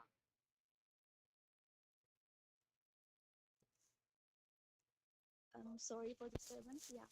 So under polygraphic, we have AI, we have CRISPR, global war, climate change, and mental health, and the universal logic, which is a solution. Yeah. And moving to the core two, which is two sacred sentences. Empowerment sentences, one word spirit meeting, follow sacred time. Empowering people with the rights to flow using universal tools. And the content sentences, one word spirit is an inner government with the ultimate goal of flow state for all using universal logic. And core three is implementation through flow roles and flocks, and in flow roles, which are executor who keep thing fair with timers, and relationship builder keep thing loving, and And with flock is keep the ideas. the strategist, they keep track of goals and ideas, and the influencer just make sure things are blessed. And the flex strategy is reaching out to 28 people you already know, getting 37% success to have 6 to 9 of them on board to learn the core and start their flock and build the movement exponentially before AI codes itself in 6 months or 5 months from now, and codes itself. And that's the core. Right. Very amazing. Nice flow. Um, so we are moving to the next default itinerary, and okay. So I'm saying we have voted, and we have 13 minutes at the final time.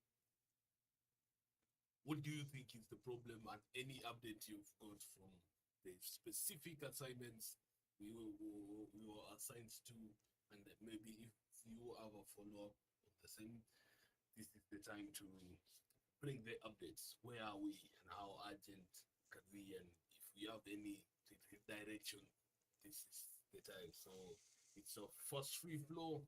So anyone who wants to dive in first, please, the stage is ours. Don't keep it quiet. I'll be banning the person with the most time. So, okay.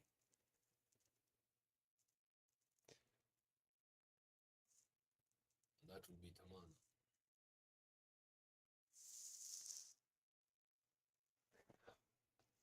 Okay, well, just a quick update.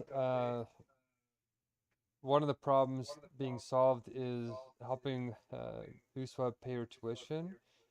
So I sent as much as I had my accounts between the two of you guys, and hopefully that's enough to keep your bills paid and things going until I can get the next person helping. Somebody else wanted to give me some funds, but they wanted me to work for them, and I don't know if the time trade-off is worth it for me.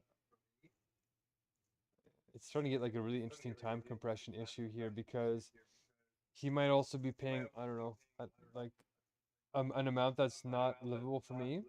But if I transferred it to you guys, I got paid like let's say $3 an hour, which is not enough to survive in Canada. But if I send it to you guys, it would almost be a one-to-one correspondence where it would still free you guys for like an hour in your actual purchasing parity in your countries. So in some ways, you kind of bypass the exploitation in a weird way, um, because it's like I'm giving you an hour of my actual time, but then you guys can actually buy an hour's worth of goods and services. So the time compression is starting to come in, which is nice. But I got that done today. I actually had to switch.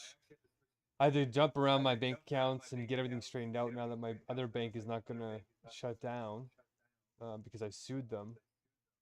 And I was in the court tomorrow, like literally doing a judicial review on my bank.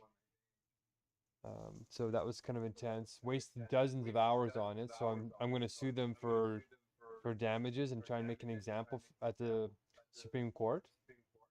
So the Supreme Court is going ahead. It's been about 2 weeks since I heard from them, so I'm keeping them updated on how I'm being just crushed, you guys. Like the governments do not respect hunger strikes. Like if Gandhi was in Canada right now, Gandhi would be given a mental illness with how sick our society is. They don't respect body autonomy. They don't respect charter rights. It's on paper we have rights, but in practice our system in Canada has eroded. So my case is going to try and reinvigorate the fact that we're humans and we have human rights and they need to be respected immediately. In fact, Tamana and Usma and Sahan, I have like 5 court dates here in the next week or two, which is a lot of court dates to go. I have to physically go in front of a judge and get heard. But one of them is bringing a judge who refused to hold the University of Alberta to task because they're trying to cancel they're trying to force my graduation so I don't get $10,000 of funding that I'm eligible for right now. I'm eligible for $10,000 and they're trying to force me out of the university. So the judge who was supposed to stop them with an injunction, and an injunction is just a fancy word to say stop them from doing what they're doing immediately by court order. She said, "Oh, there's no urgency on this order. The requirements for an injunction are met because there's not an urgency." And she said the hunger strikes don't count as urgency, and because they can be started and stopped at any time, they're self-imposed.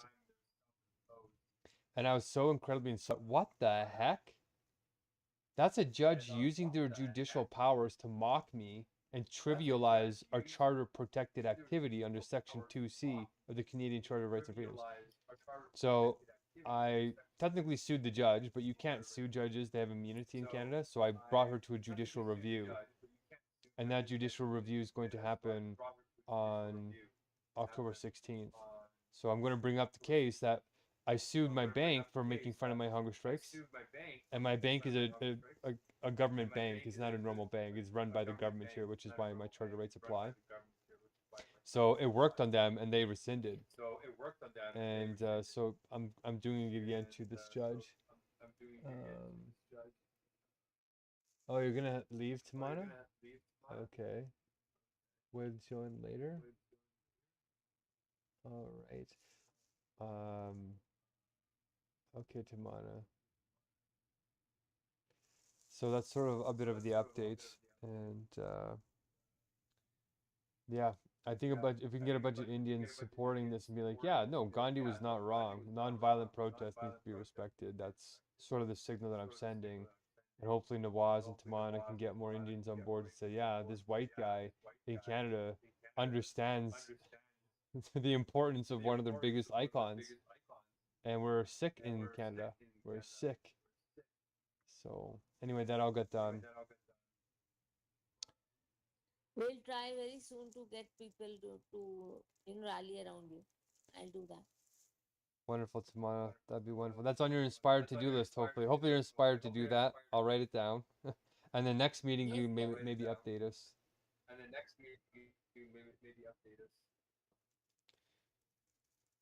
All Awesome. right, bye guys. Okay, see you tomorrow. Puswa, San. Bye, Tamana. Nice to have you. Same here. Who Same do you here. donate Nice your to time have you. to, Tamana? You people are so beautiful. Who do you donate your time to, Tamana? Sorry? You have 10 minutes of time left. Who do you donate it to? You can give it to anybody, or you can give it to all of us, or the fudge timer. Both San and Uswa, I guess. 5 minutes. Awesome. Okay, have a good day, Tamana.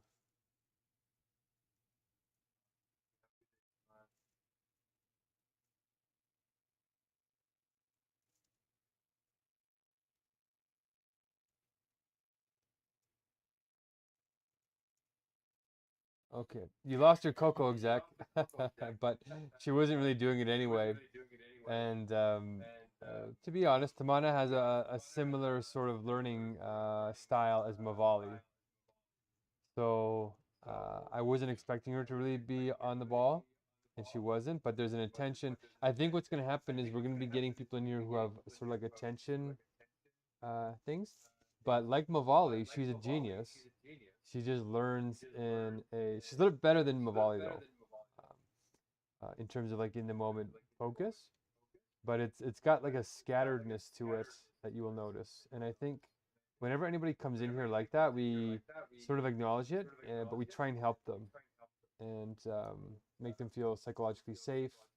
And Tamana is passionate about my court case for other reasons, that she has also experienced some marginalization. So, okay, so I got 2 minutes left. So if you transfer her time, Sahan, to you two, I'll just finish up by saying I do want to do some chizzy here. But earlier, so in terms of flock updates, were you guys able to contact anybody? I know, Uswa, you have challenges with that, especially with. I want to tell you something before we move on. We were talking with Julian earlier today, who came in, Sahan and I, and women have it really bad in Pakistan. And like the birth rate in Pakistan is like every woman on average has 6 children. That's like the highest in the world. Everybody else is like declining in birth rates, and Pakistan is just huge. So Julian was telling us a study was done to say that depression amongst women in Pakistan is some of the highest in the world as well. He said that 80% of women were depressed in Pakistan. And I thought, I don't know if that's true, but when I looked it up on ChatGPT, it is true that in pregnancy, it's like a huge amount of people, women, are depressed. And on average, I think 40% of women are depressed just even without pregnancy. So I wanted to verify that if that's true, if that seems like it's true from your experience being a Pakistani woman, Uswa, how we would help you.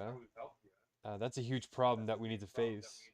So in terms of the wisdom team updates, yeah, that's a huge universal problem. But even an individual problem for you, you might be having a hard time building your flock because you have so many men who are pressing you and saying, no, you shouldn't be going to school. You shouldn't be out of the house. You shouldn't be doing ever living meetings. You shouldn't be earning the income. You should be at home having babies, and that's it. So I don't know. Do you feel that's true on how it's hard to sort of have a flock built, or I'll just pass it off to you. Oh, you weren't supposed to donate any money time to me, Sahan. It was only supposed to be to you and Uswa. But go ahead, Uswa.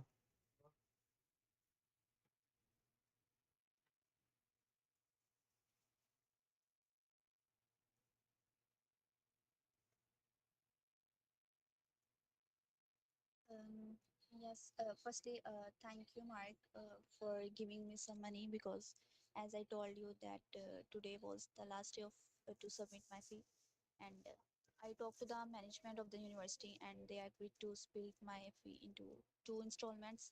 So today I will pay the first installment, and next one will be due to next week. But honestly, I think this is also a big problem because earlier, with scholarship admission was almost free in most cases. Now, even with the scholarship, the fee is still around 50,000 PKR or something, which is such a huge burden. And this is the one of major crisis in Pakistan because I have seen so many classmates who are extremely intelligent and also have such have a high IQ level, but yet despite having full scholarship, they still have to pay heavy fees. And yeah, because of this, more than half of girls cannot continue their studies. And I think this is really unfair. Education is the future, and such issues completely ruin it.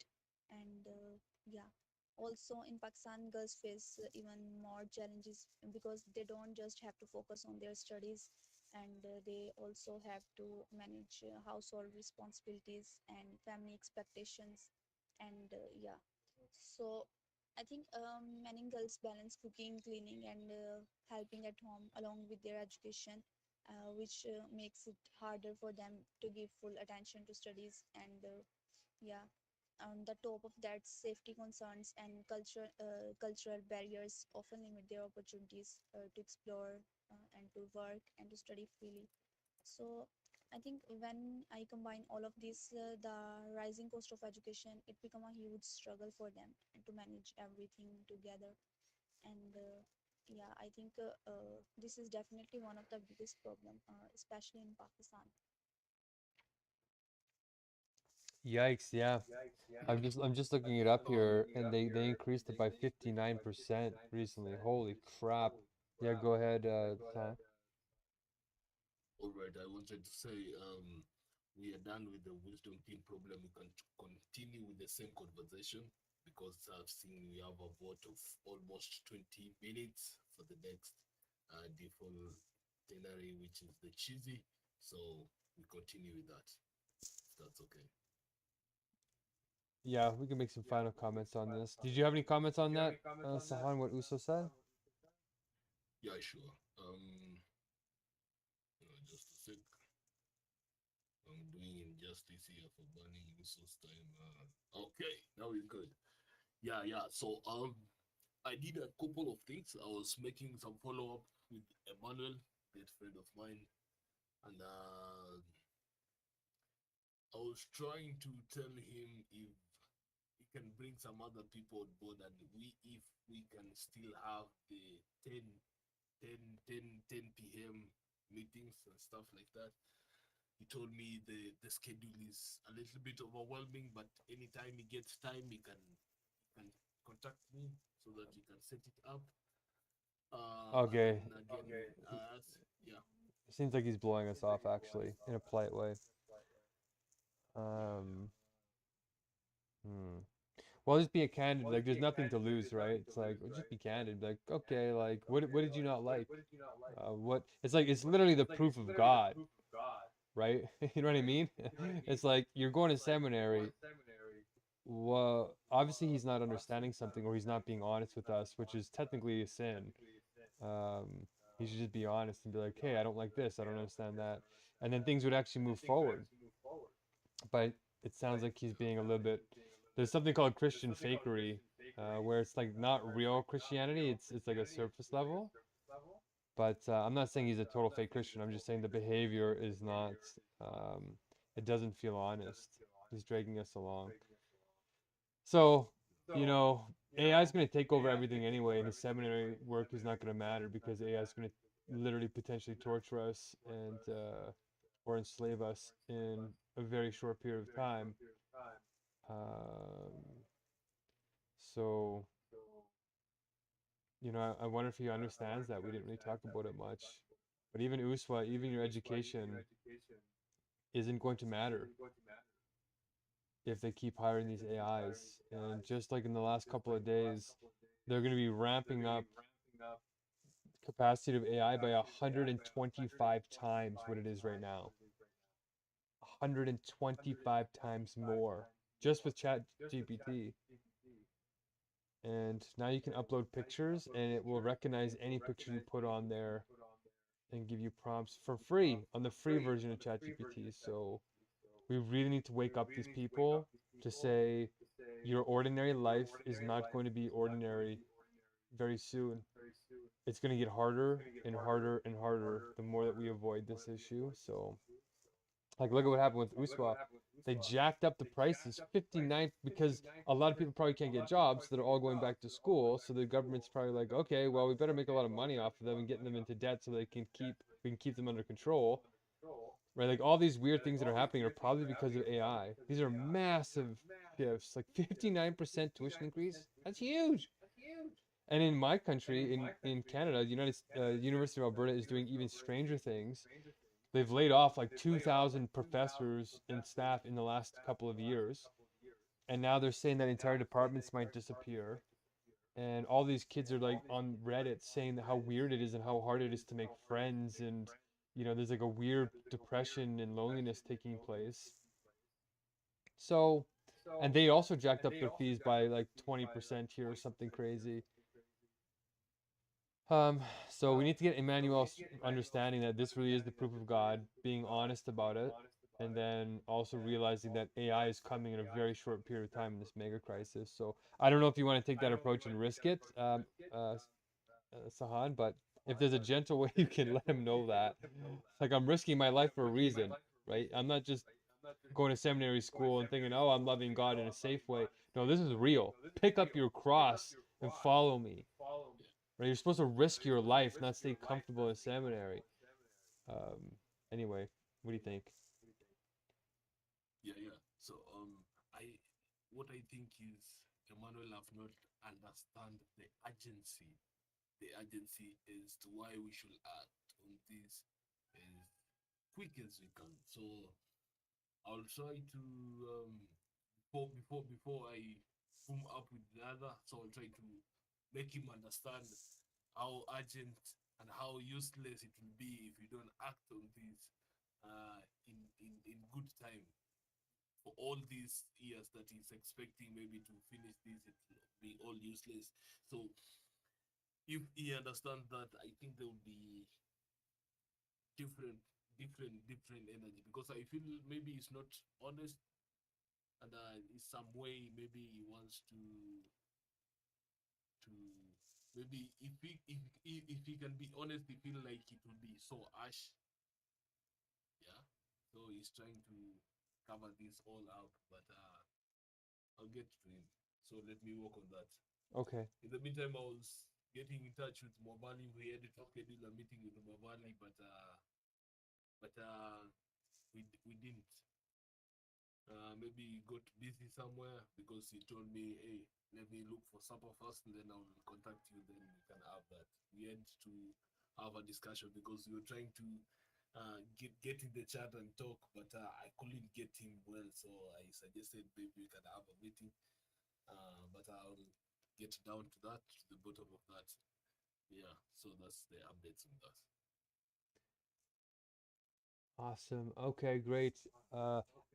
And I didn't get a chance either to think up the criterion for the poll, but I did think up a little bit of criterion for the Chizzy. So okay, that's some pretty good updates. And Uswa, I hear you. I'm surprised. Maybe I can try and if we keep this up, I might be able to get somebody to help pay. I don't know by next week.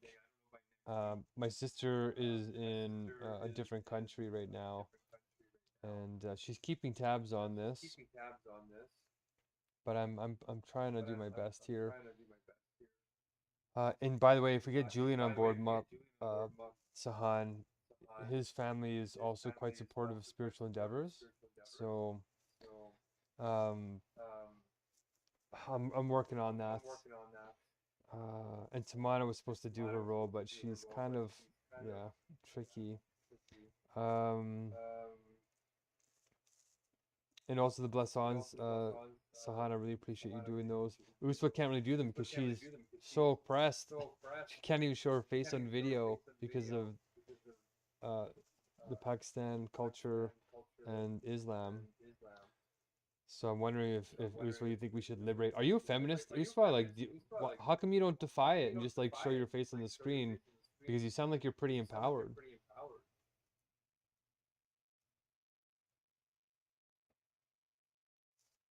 No, I'm not feeling comfortable, so why? Yeah, I know that, but why? Like you're going to school, your family supports you enough to say, well, no, you don't just have to stay at home and have children. How come you're not going all the way, being feminist and be like, yeah, you know what, screw these weird laws that I'm not to show my face and all this, and you know, free the women.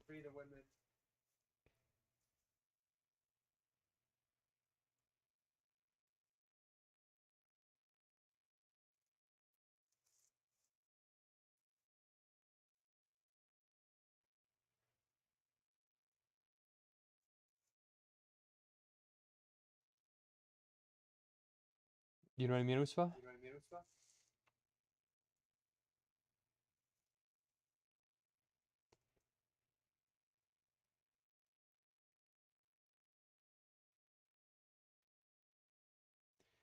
Or do we have another leg? So are you there? Yeah, yeah. What are you saying? I asked, you're going to school and you seem pretty empowered and in a pretty supportive family. How come you're not going full feminist and saying, screw these rules. I'm gonna show my face. I'm gonna go full like feminist and free the women.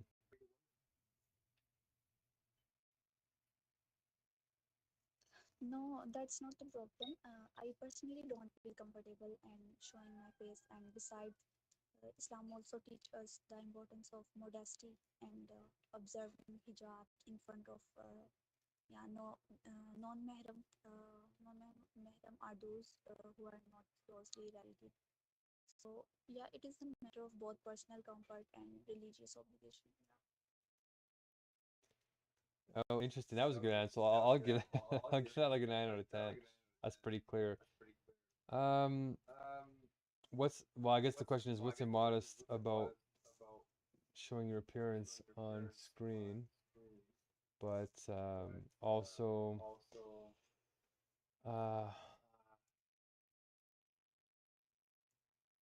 also that makes a little bit. How would we make you feel more comfortable being on the screen, or other women that are in Pakistan in general?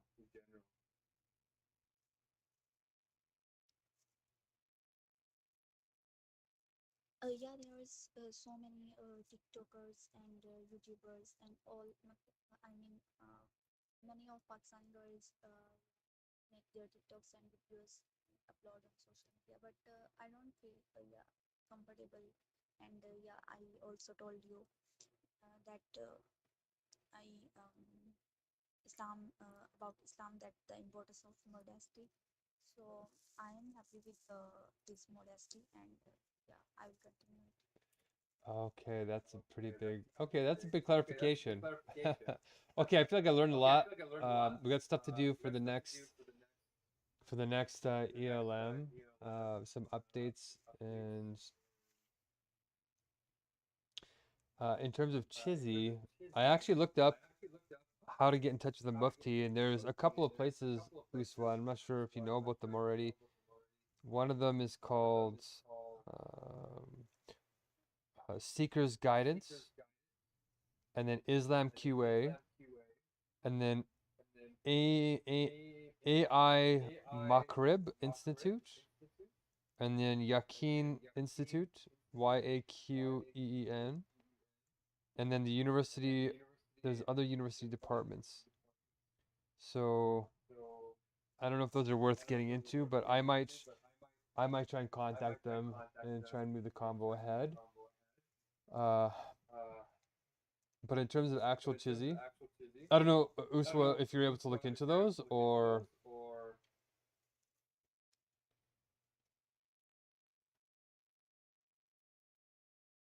does every temple have every mosque have a mufti in it?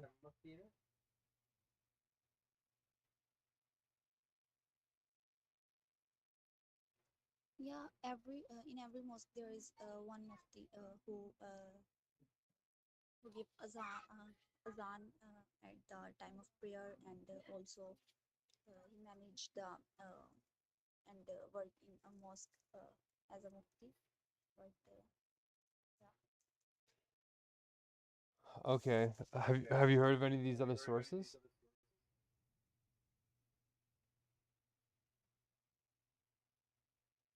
Yeah, as girls not going to the mosque for prayer, the girls pray at home, and boys, yeah, men's go to the mosque and pray at mosque. And yeah, I told Abdullah to ask any mufti about your proof of truth, and yeah, he concerned with them, but they didn't reply any because I think they cannot pay head to Abdullah's because I tell you already that Abdullah is I mean small in age, so they didn't pay heed to him. Right, but how come you don't do it, Uswa? Are women not allowed to approach muftis?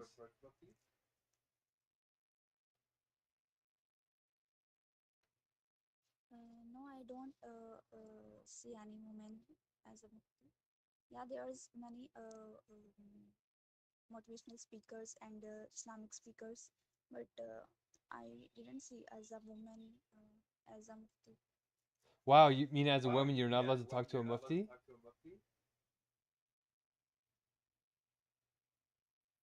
Yeah, I didn't get you. Like are you allowed to talk to a mufti as a woman?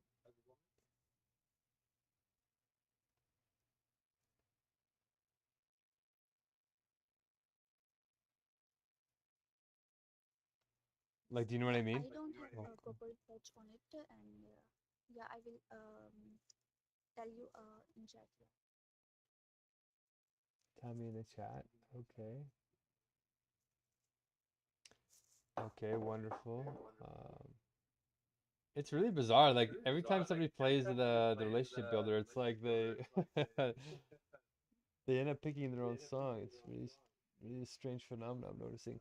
Okay, well, I guess for a little bit of chizzy. Um, oh, interesting. Thanks, Usra. I'll look that up. Okay, yeah. So for the chizzy primer, I haven't changed my tribe. I think tribe 5 is God's tribe for all the religions, by the way. Once they realize it, I don't think that people are following their true religions. Um, I think they lost the way of the divine ones in some way. And then yeah, I keep placing pure being in logic is God's logic. And my question, I guess, is for Uswa, did it make any sense the structure question that I mentioned earlier today? I proposed the question, but there was no time to answer it.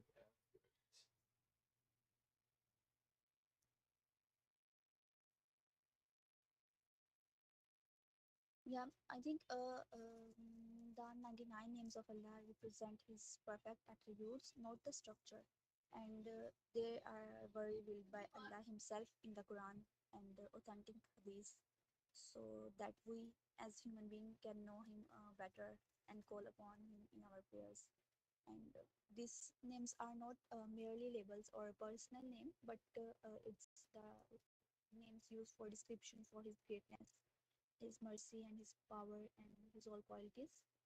So, as Allah says in Quran in Surah Al-Araf, the meaning of this ayah is, and to Allah belong the best names, so invoke Him by them.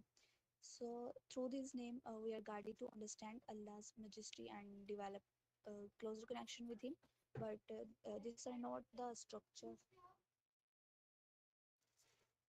Interesting. Wow. Was not expecting that answer. That's good. Definitely learning here. And I can definitely sense your IQ, Uswa, because you're giving lucid answers every time, and English is probably not your first language. Um, you probably do know other people that could probably help take this. Once you understand that this is the proof of Allah, the proof of God's being, uh, you'll be able to go with the academic authority to get them on board. So you do not. So what I learned just now is that you. How much time do I have? You do not. Oh shoot. You do not think that structure and the 99 names are equivalent, which is very interesting and odd to me because with your level of intelligence, I should ask you, how do you define structure then? I understand how you talk about 99 names as attributes, but why don't you consider attributes structure? That would be a question. Am I out of time? Like, I can't find the timers. Shoot. Am I abusing my time? No, you still have donated 1 minute, so you still have 49 seconds. Okay. Uswa, maybe. Oh, you have only 22 seconds. How did that happen? Okay, if you can squeeze in an answer, that'd be great, Uswa. But I'll do a little bit of a merge here, and we'll actually finish on time with the song. So this will be like the first time we did that. So I'll just say my rating. I feel pretty comfortable with this, even with Tamana not fulfilling her role properly. I'll give us like, yeah, probably a 6 point. Well, actually, Sahan, you slacked off a little bit, so I'll give us probably a 5.9, but like higher in terms of the content. I learned a lot about Uswa just now and the plight of women there. And yeah, trust is like 9.6, very, very high, 9.65. And I'm done.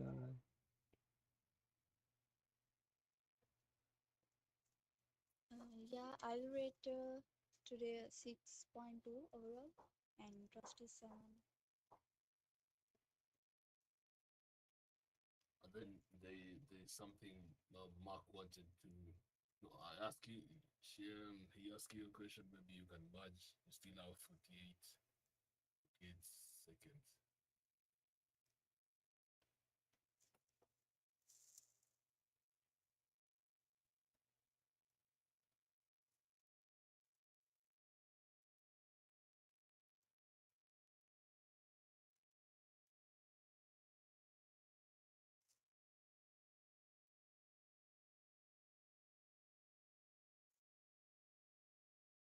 All right.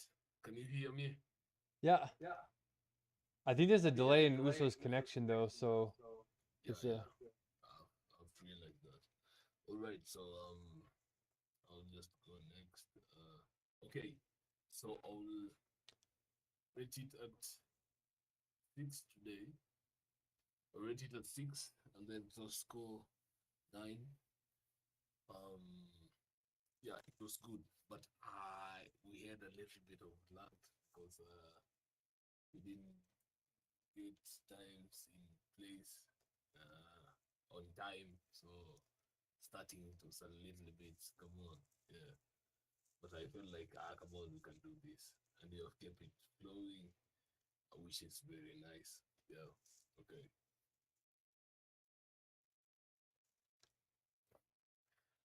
So we still have some 2 minutes. we can donate it to the song, but I approved your donation to Uswa to answer the question, so even if she has a delay, she should have time while I pull up the song.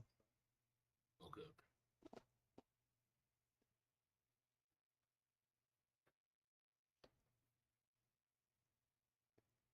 Okay, thank you. I think attributes are not structures because they are simply description or qualities. You cannot put them into a structural form because they are meant to explain or define characteristics, not to represent physical or fixed structures. Man, awesome. That was some good SIDQ, some good sincere engagement. Okay, I'm clear. Let me think about it. Um, wow, that was good. Okay, Sahan, sorry, I'm abusing time. All right. Okay. So, uh, did Uzo pick the song? She did, so just introduce the DJ and I'll do it. Okay. All right. So, it was nice having you guys, and we're moving ahead, and we are wrapping it. So, we started in time, and we are ending in time. We are almost 2 minutes behind. 2 minutes on time, so we want to play the song. There's something about I've always realized the determination, you know, giving on time, helping out, and all this. She's just a master. She mastered this, and then I don't know, but anytime she's around, I feel safe. I feel covered. This just keep doing what you're doing. So this is so great. And then I will be playing the song. Um, all right. So let me. Well, hold on. No, no, no. Sahan, you're the executor, so you kind of did Uswa and my role. Uswa is supposed to pick the song, and she's right. She picked herself. So, um, but since I'm the influencer, I'm supposed to play it and dedicate it to her. So, I'll just say, great job, Sahan, because you remembered from this morning that we were supposed to protect her and make sure that she actually got to play her song. So, you remembered. Good job.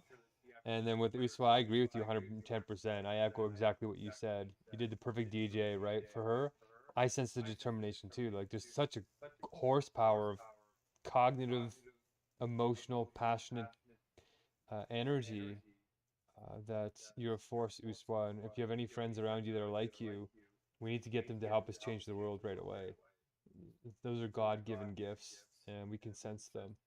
Even if you're humble about it and you're modest about it, we can sense it. So that's a gift. So with that said, why don't we play this wonderful song of yours? I love your music choices. We're gonna play Ramatan Lil Alamin. Yeah, it's Rahmatul lil Alamin. Ah, okay. You say it better than me. And it's a slow reverb version by Maher Zain. I could say Maher Zain. Pretty good. Okay. Excellent work, you two. Let's enjoy. We're right on perfect time. If you have to go, go. And if not, enjoy this magic.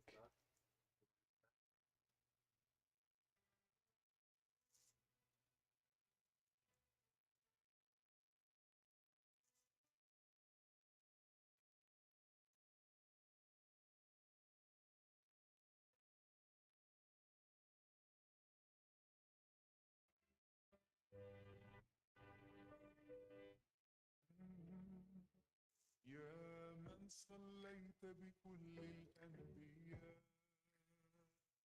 يا من في قلبك رحمة للناس، يا من ألفت قلوبا بالإسلام، يا حبيبي يا شافعي يا رسول الله، بأمي وأبي فديتك سيدي، صلاة وسلام عليك يا نبي، حبيبي يا محمد، أتيت بالسلام والهدى محمد، حبيبي يا محمد، يا رحمة للعالمين يا محمد، يا من حليت حياتنا بالإيمان، يا من بجمالك علمت الإحسان، يا من نورت قلوبنا بالقرآن، يا حبيبي يا شافعي يا رسول الله، بأمي وأبي فديتك سيدي، صلاة وسلام عليك يا نبي، حبيبي يا محمد، أتيت بالسلام والهدى محمد، حبيبي يا محمد، يا رحمة للعالمين يا محمد.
Okay, there's a way to make this all happen. Mm. Like I'm learning about each person, and we're gonna be compressing some time, like hopefully in the next couple of weeks, and then if I make it to this big magazine article launch, which is October 12th to October 16th or something,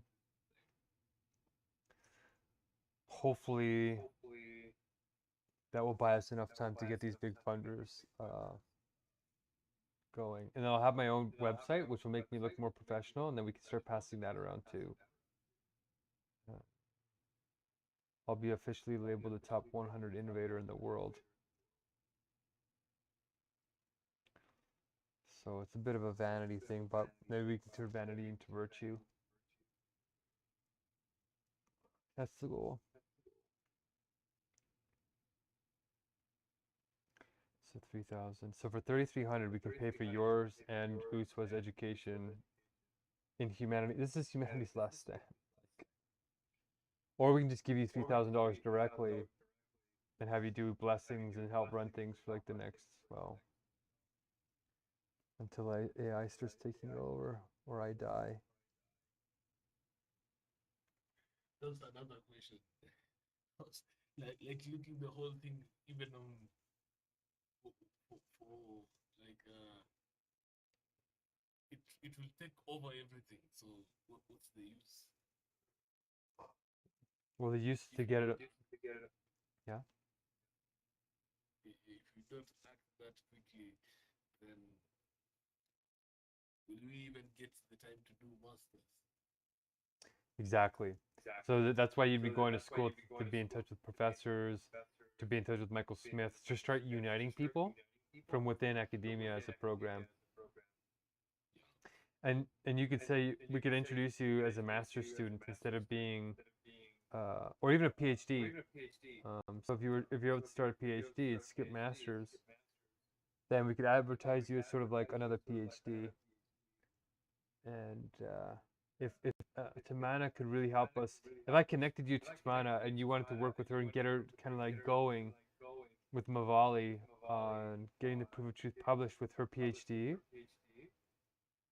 and with Mavali's undergrad and your undergrad, and with me publishing the anthology. In fact, that might be my priority tomorrow.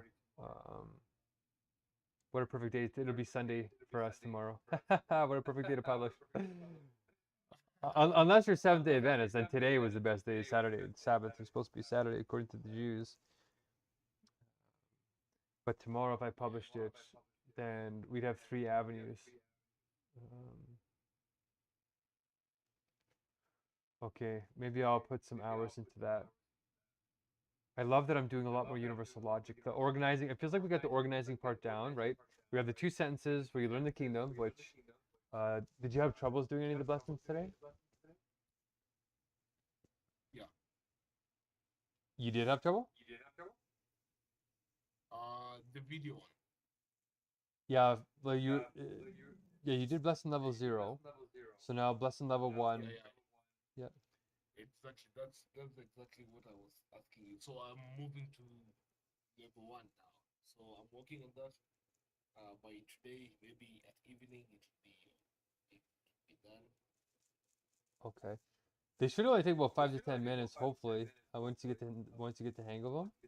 And you pretty much have the sentences memorized from the meetings anyway, right? So you should be able to do them faster than most. But the first ones are kind of hard. But then once you get past like blessing something like 10 or 15, the other like 58 blessings are like fast. Like these young kids are doing them. Like Uswa's brother, or yeah, he did like 19 in a night or something. Like one day we were like 20 blessings behind, and I was so hungry. Yeah. 19 blessings in a day. Yeah, in a single night. In a night, we were on like day 7, and I was entering refeeding syndrome. Like that's where your body completely starts to shut down, right? Like in about 2.5 days from now, you're gonna see me start shutting down, right? Where I can barely talk again. I'll be lethargic, a zombie, and it'll sound like I'm depressed, but I'm not. my spirit is very high, but my body literally just does not have sugar anymore and protein and all that.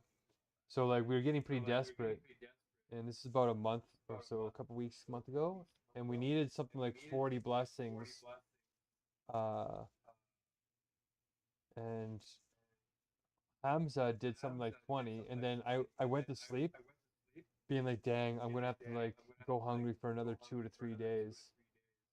And then I woke up and they were all done. They're all uploaded, done. They were well done, and I was blown away. I was like, oh my gosh. And I was so happy that day. I was the meal I had. Oh, it's blessed. Like it literally is an endorphin rush. It's like 90% of your serotonin comes from your gut, right? So when you're anticipating food, your body enters a different state. That's why you bless your meals. That's why you're supposed to stop, think about your meal, and be present with how grateful, the abundance that God has given you feels. So anyway, yes, he was able to do 19. So if you focus, like I was even saying to Marlena, Marlena's done I think 5 or 6, but she's kind of a trump card that we might have to use in the next meal. Like if we don't get enough blessings, like the next one's 300, right? If Marlena and Joe, sit down for 2 or 3 days, they could probably do all 100 blessings in probably 3 to 4 days if they sat and did it for 6 hours at a time. I'd actually be interested to see how long it would take. I bet you could probably be done in 8 hours if you just did them back to back to back. I bet you could probably do 108. Well, I don't know. If it took 5 to 10 minutes, you're not supposed to do them that fast because you're supposed to be creative and do art and draw and dance, but beggars can't be choosers at this point. So let's do this. 8 hours has 60 minutes, so it's 480 minutes divided by, if each blessing took 10 minutes, oh, you could do 48 in 8 hours, which is half. But if you did them in 5 minutes, um,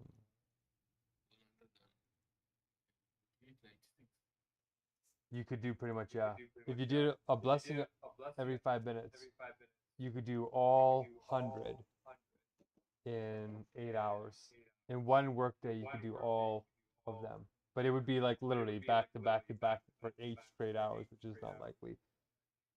So probably, well, if you did 15 hours, you can get them all done in probably 10 minutes or so, having breaks. But probably could do all of them in 2 to 3 days, um, which would be a crash course in God's government, right? It's not like it's like empty blessings. People are learning priceless information that could save our lives.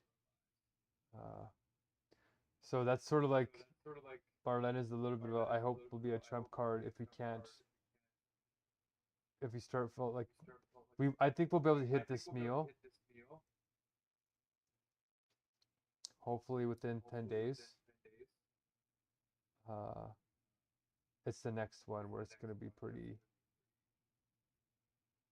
it's going to start getting scary, because it'll be like we'll be sitting here, I'll have my last meal, and then it's going to be like, oh, we have 10,000 blessings to get in the next 6 days. Like it's going to start getting like that. Like basically at that point, only churches are going to be able to save us in mosques and like really getting big movements going. That's why we have to get the proof of truth like published in the next like 3 weeks, because that's the only thing that can generate a movement that can grow exponentially.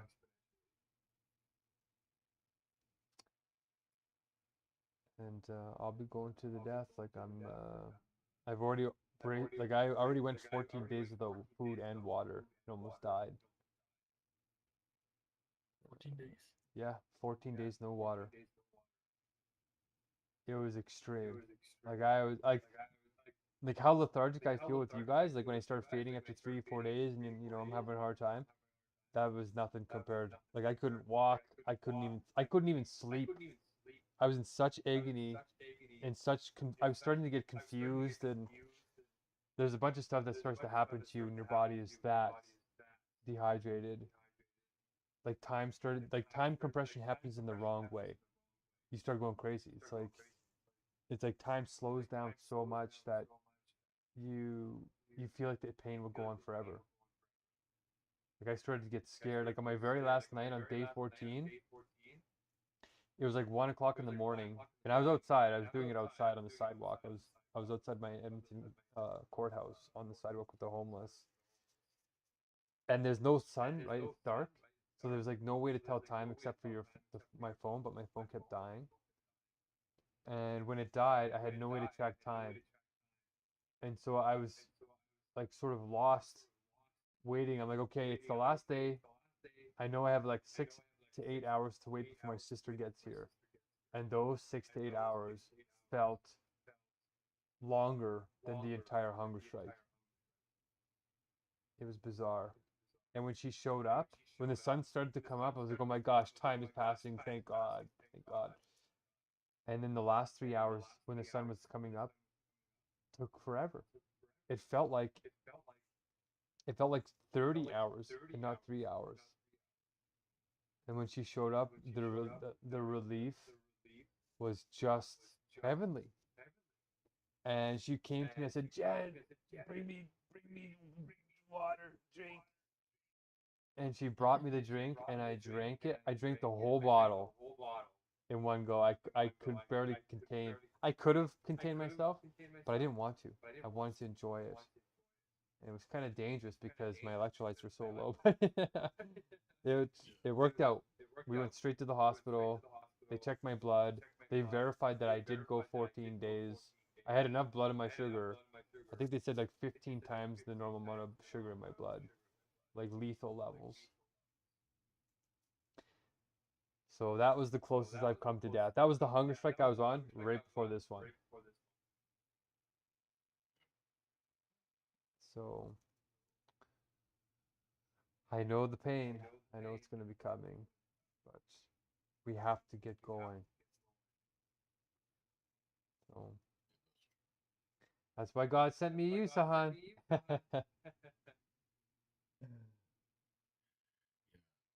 What's kung fu? Kung Fu. Oh, kung fu. Yeah, Kung Fu, yeah. Oh. Oh, you said that about half hour ago. Previously, so I thought she was talking to us, but I didn't heard any voice from her. So I saw all the aunts there explaining something. Just making fun of. Well, it seems like she's so deep in her conversation with her friend. I guess what we can do then is get cracking. Every hour matters. So I'm going to start working on the proof of truth. I'm going to do a little bit of reading. I calculated the numbers. I updated all the documents for the payments, so everything is up. I'm going to have to update the blessings for tonight. And then, yeah, we're just going to wait for the updates to see if you and Mavali can get something started. Or I can put you in touch with Tamana and see if you can get her going. And I'll see if I can get this more funding. Like my sister might send some. And if she does, then I'll pay Nawaz. I'll top up Mavali, but unless Mavali actually helps the flow rolls, whatever. I think I'll just track them anyway. And hopefully the next payment, if my sister does give it, that will get you guys through to the next meal to help out and help pay for some of the blessings that you're doing.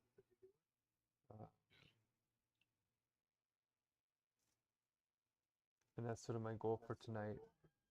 I actually even cleaned up my kitchen while I have strength. I start cleaning while I have strength because after 3 days it starts to get really hard to walk.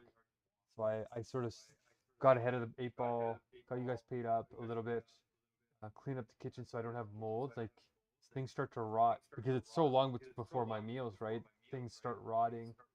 I actually put my tomato sauce in the freezer. I freeze my food now because I started getting sick from too much time passing.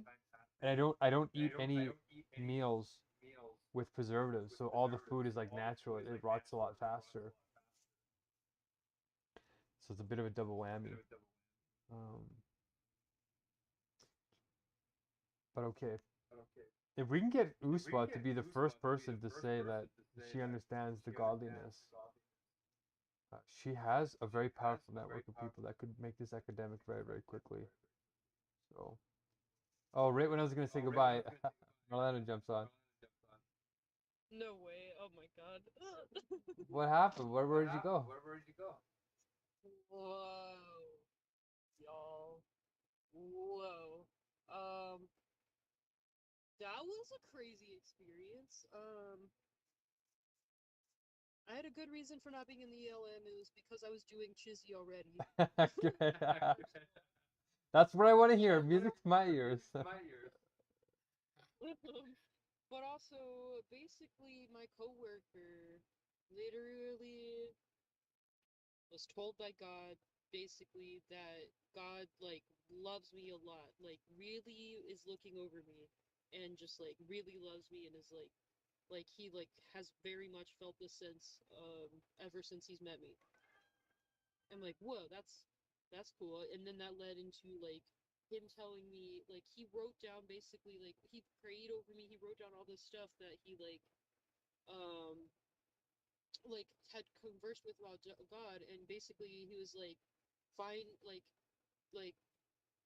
surrender to God, surrender to Jesus, and, God will guide you through everything. And he asked, what does God want for, or in his heart for Marlena, and he said redemption, which is interesting. And he Whoa. also said, oh God, what was the other thing, the last thing he said? Oh fuck, why do I not remember it?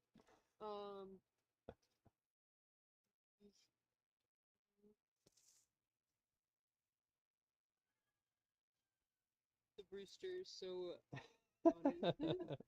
I've had roosters too. I've had roosters too, so it's such a, like, an earworm that, like, It's so characteristic of Sahan now. Every time I think of roosters, I'm gonna think of you. We're waking up a new age, right? We're waking up a new dawn. This is spirit awakening. And actually, Hegel describes it as sort of like that. It's a very beautiful scene, which maybe I'll send it to you guys. But this could be the But birth. basically, also what happened, I can't remember the very last thing he said, and that really bothers me now, but I can ask him later what he said, because he has it written down. It's that serious and important to him, and he also feels like he's destined and called to, like, basically free people like me from their conditions and their afflictions, and basically, like you said with Hegel, and universal logic, literally be in alignment with your free will, with the divine idea. So, yeah. And then he prayed over me, to Wow. me, with me, and I cried a lot during it, and it was very intense, actually, very meditative, and it was like it was very cool, and unexpected, and like, whoa, yeah. Yeah, and then after that, All at he was Domino's like, Pizza. yes, I know, all in the back lot. Oh my God, my coworker has his dog. Okay, okay.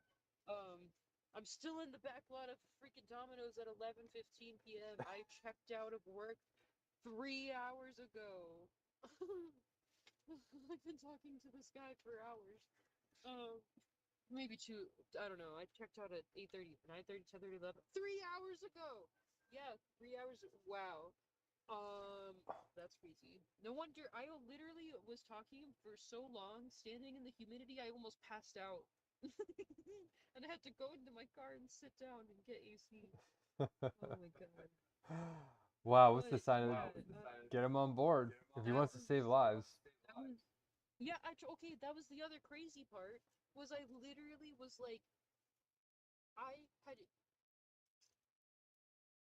procured reality to the point that I had gotten into this meeting, gotten the microphone up to their literal faces in the middle of the conversation, and then it stopped the conversation, and then they just like it fizzled out and dissipated, and like they were literally in the middle of debating whether you should worship Mary as like a holy figure because she was the mother of Christ, and then like I was like, bro, this like I don't know. It was like a weird wrench that kept them away from you. Kept them away from you, and that was weird. And it was like, but he was very like every time I tried to get him to jump in here, every single time he's like, "Yeah, forget all that. I need to tell you this. Like God wants to say this. Blah blah blah blah blah." And I was like, "Whoa, whoa." So that was an interesting heavenly hole. Heaven hole, Hegel hole. They're gonna merge. And I agree. I mean, I think strange things are starting to happen because people are starting to wake up. And like even Victor came in tonight randomly. Did you see that? What? I missed Victor coming in? No. Yeah, he came in here for 5 seconds. I think I might have triggered him though. Or he was drunk. Who knows? But I'm gonna follow up with him after. He wants me to make a decision on the website because the website refreshment date is coming up here in the next week or two. So it might be a chance to get him back in here and be like, look, Victor, we need to get serious, man. All of our lives are at risk. And he's an AI expert. Well, he's been coding AI, so he knows. And the only person that has a solution to these enormous existential crises is me. No one else in the world has a solution to the AI alignment problem and the singularity problem. Right. To solve the singularity problem, we need eternity. We don't need just human logic. We need self-grounding, presuppositionalist, absolute God logic to address this incredible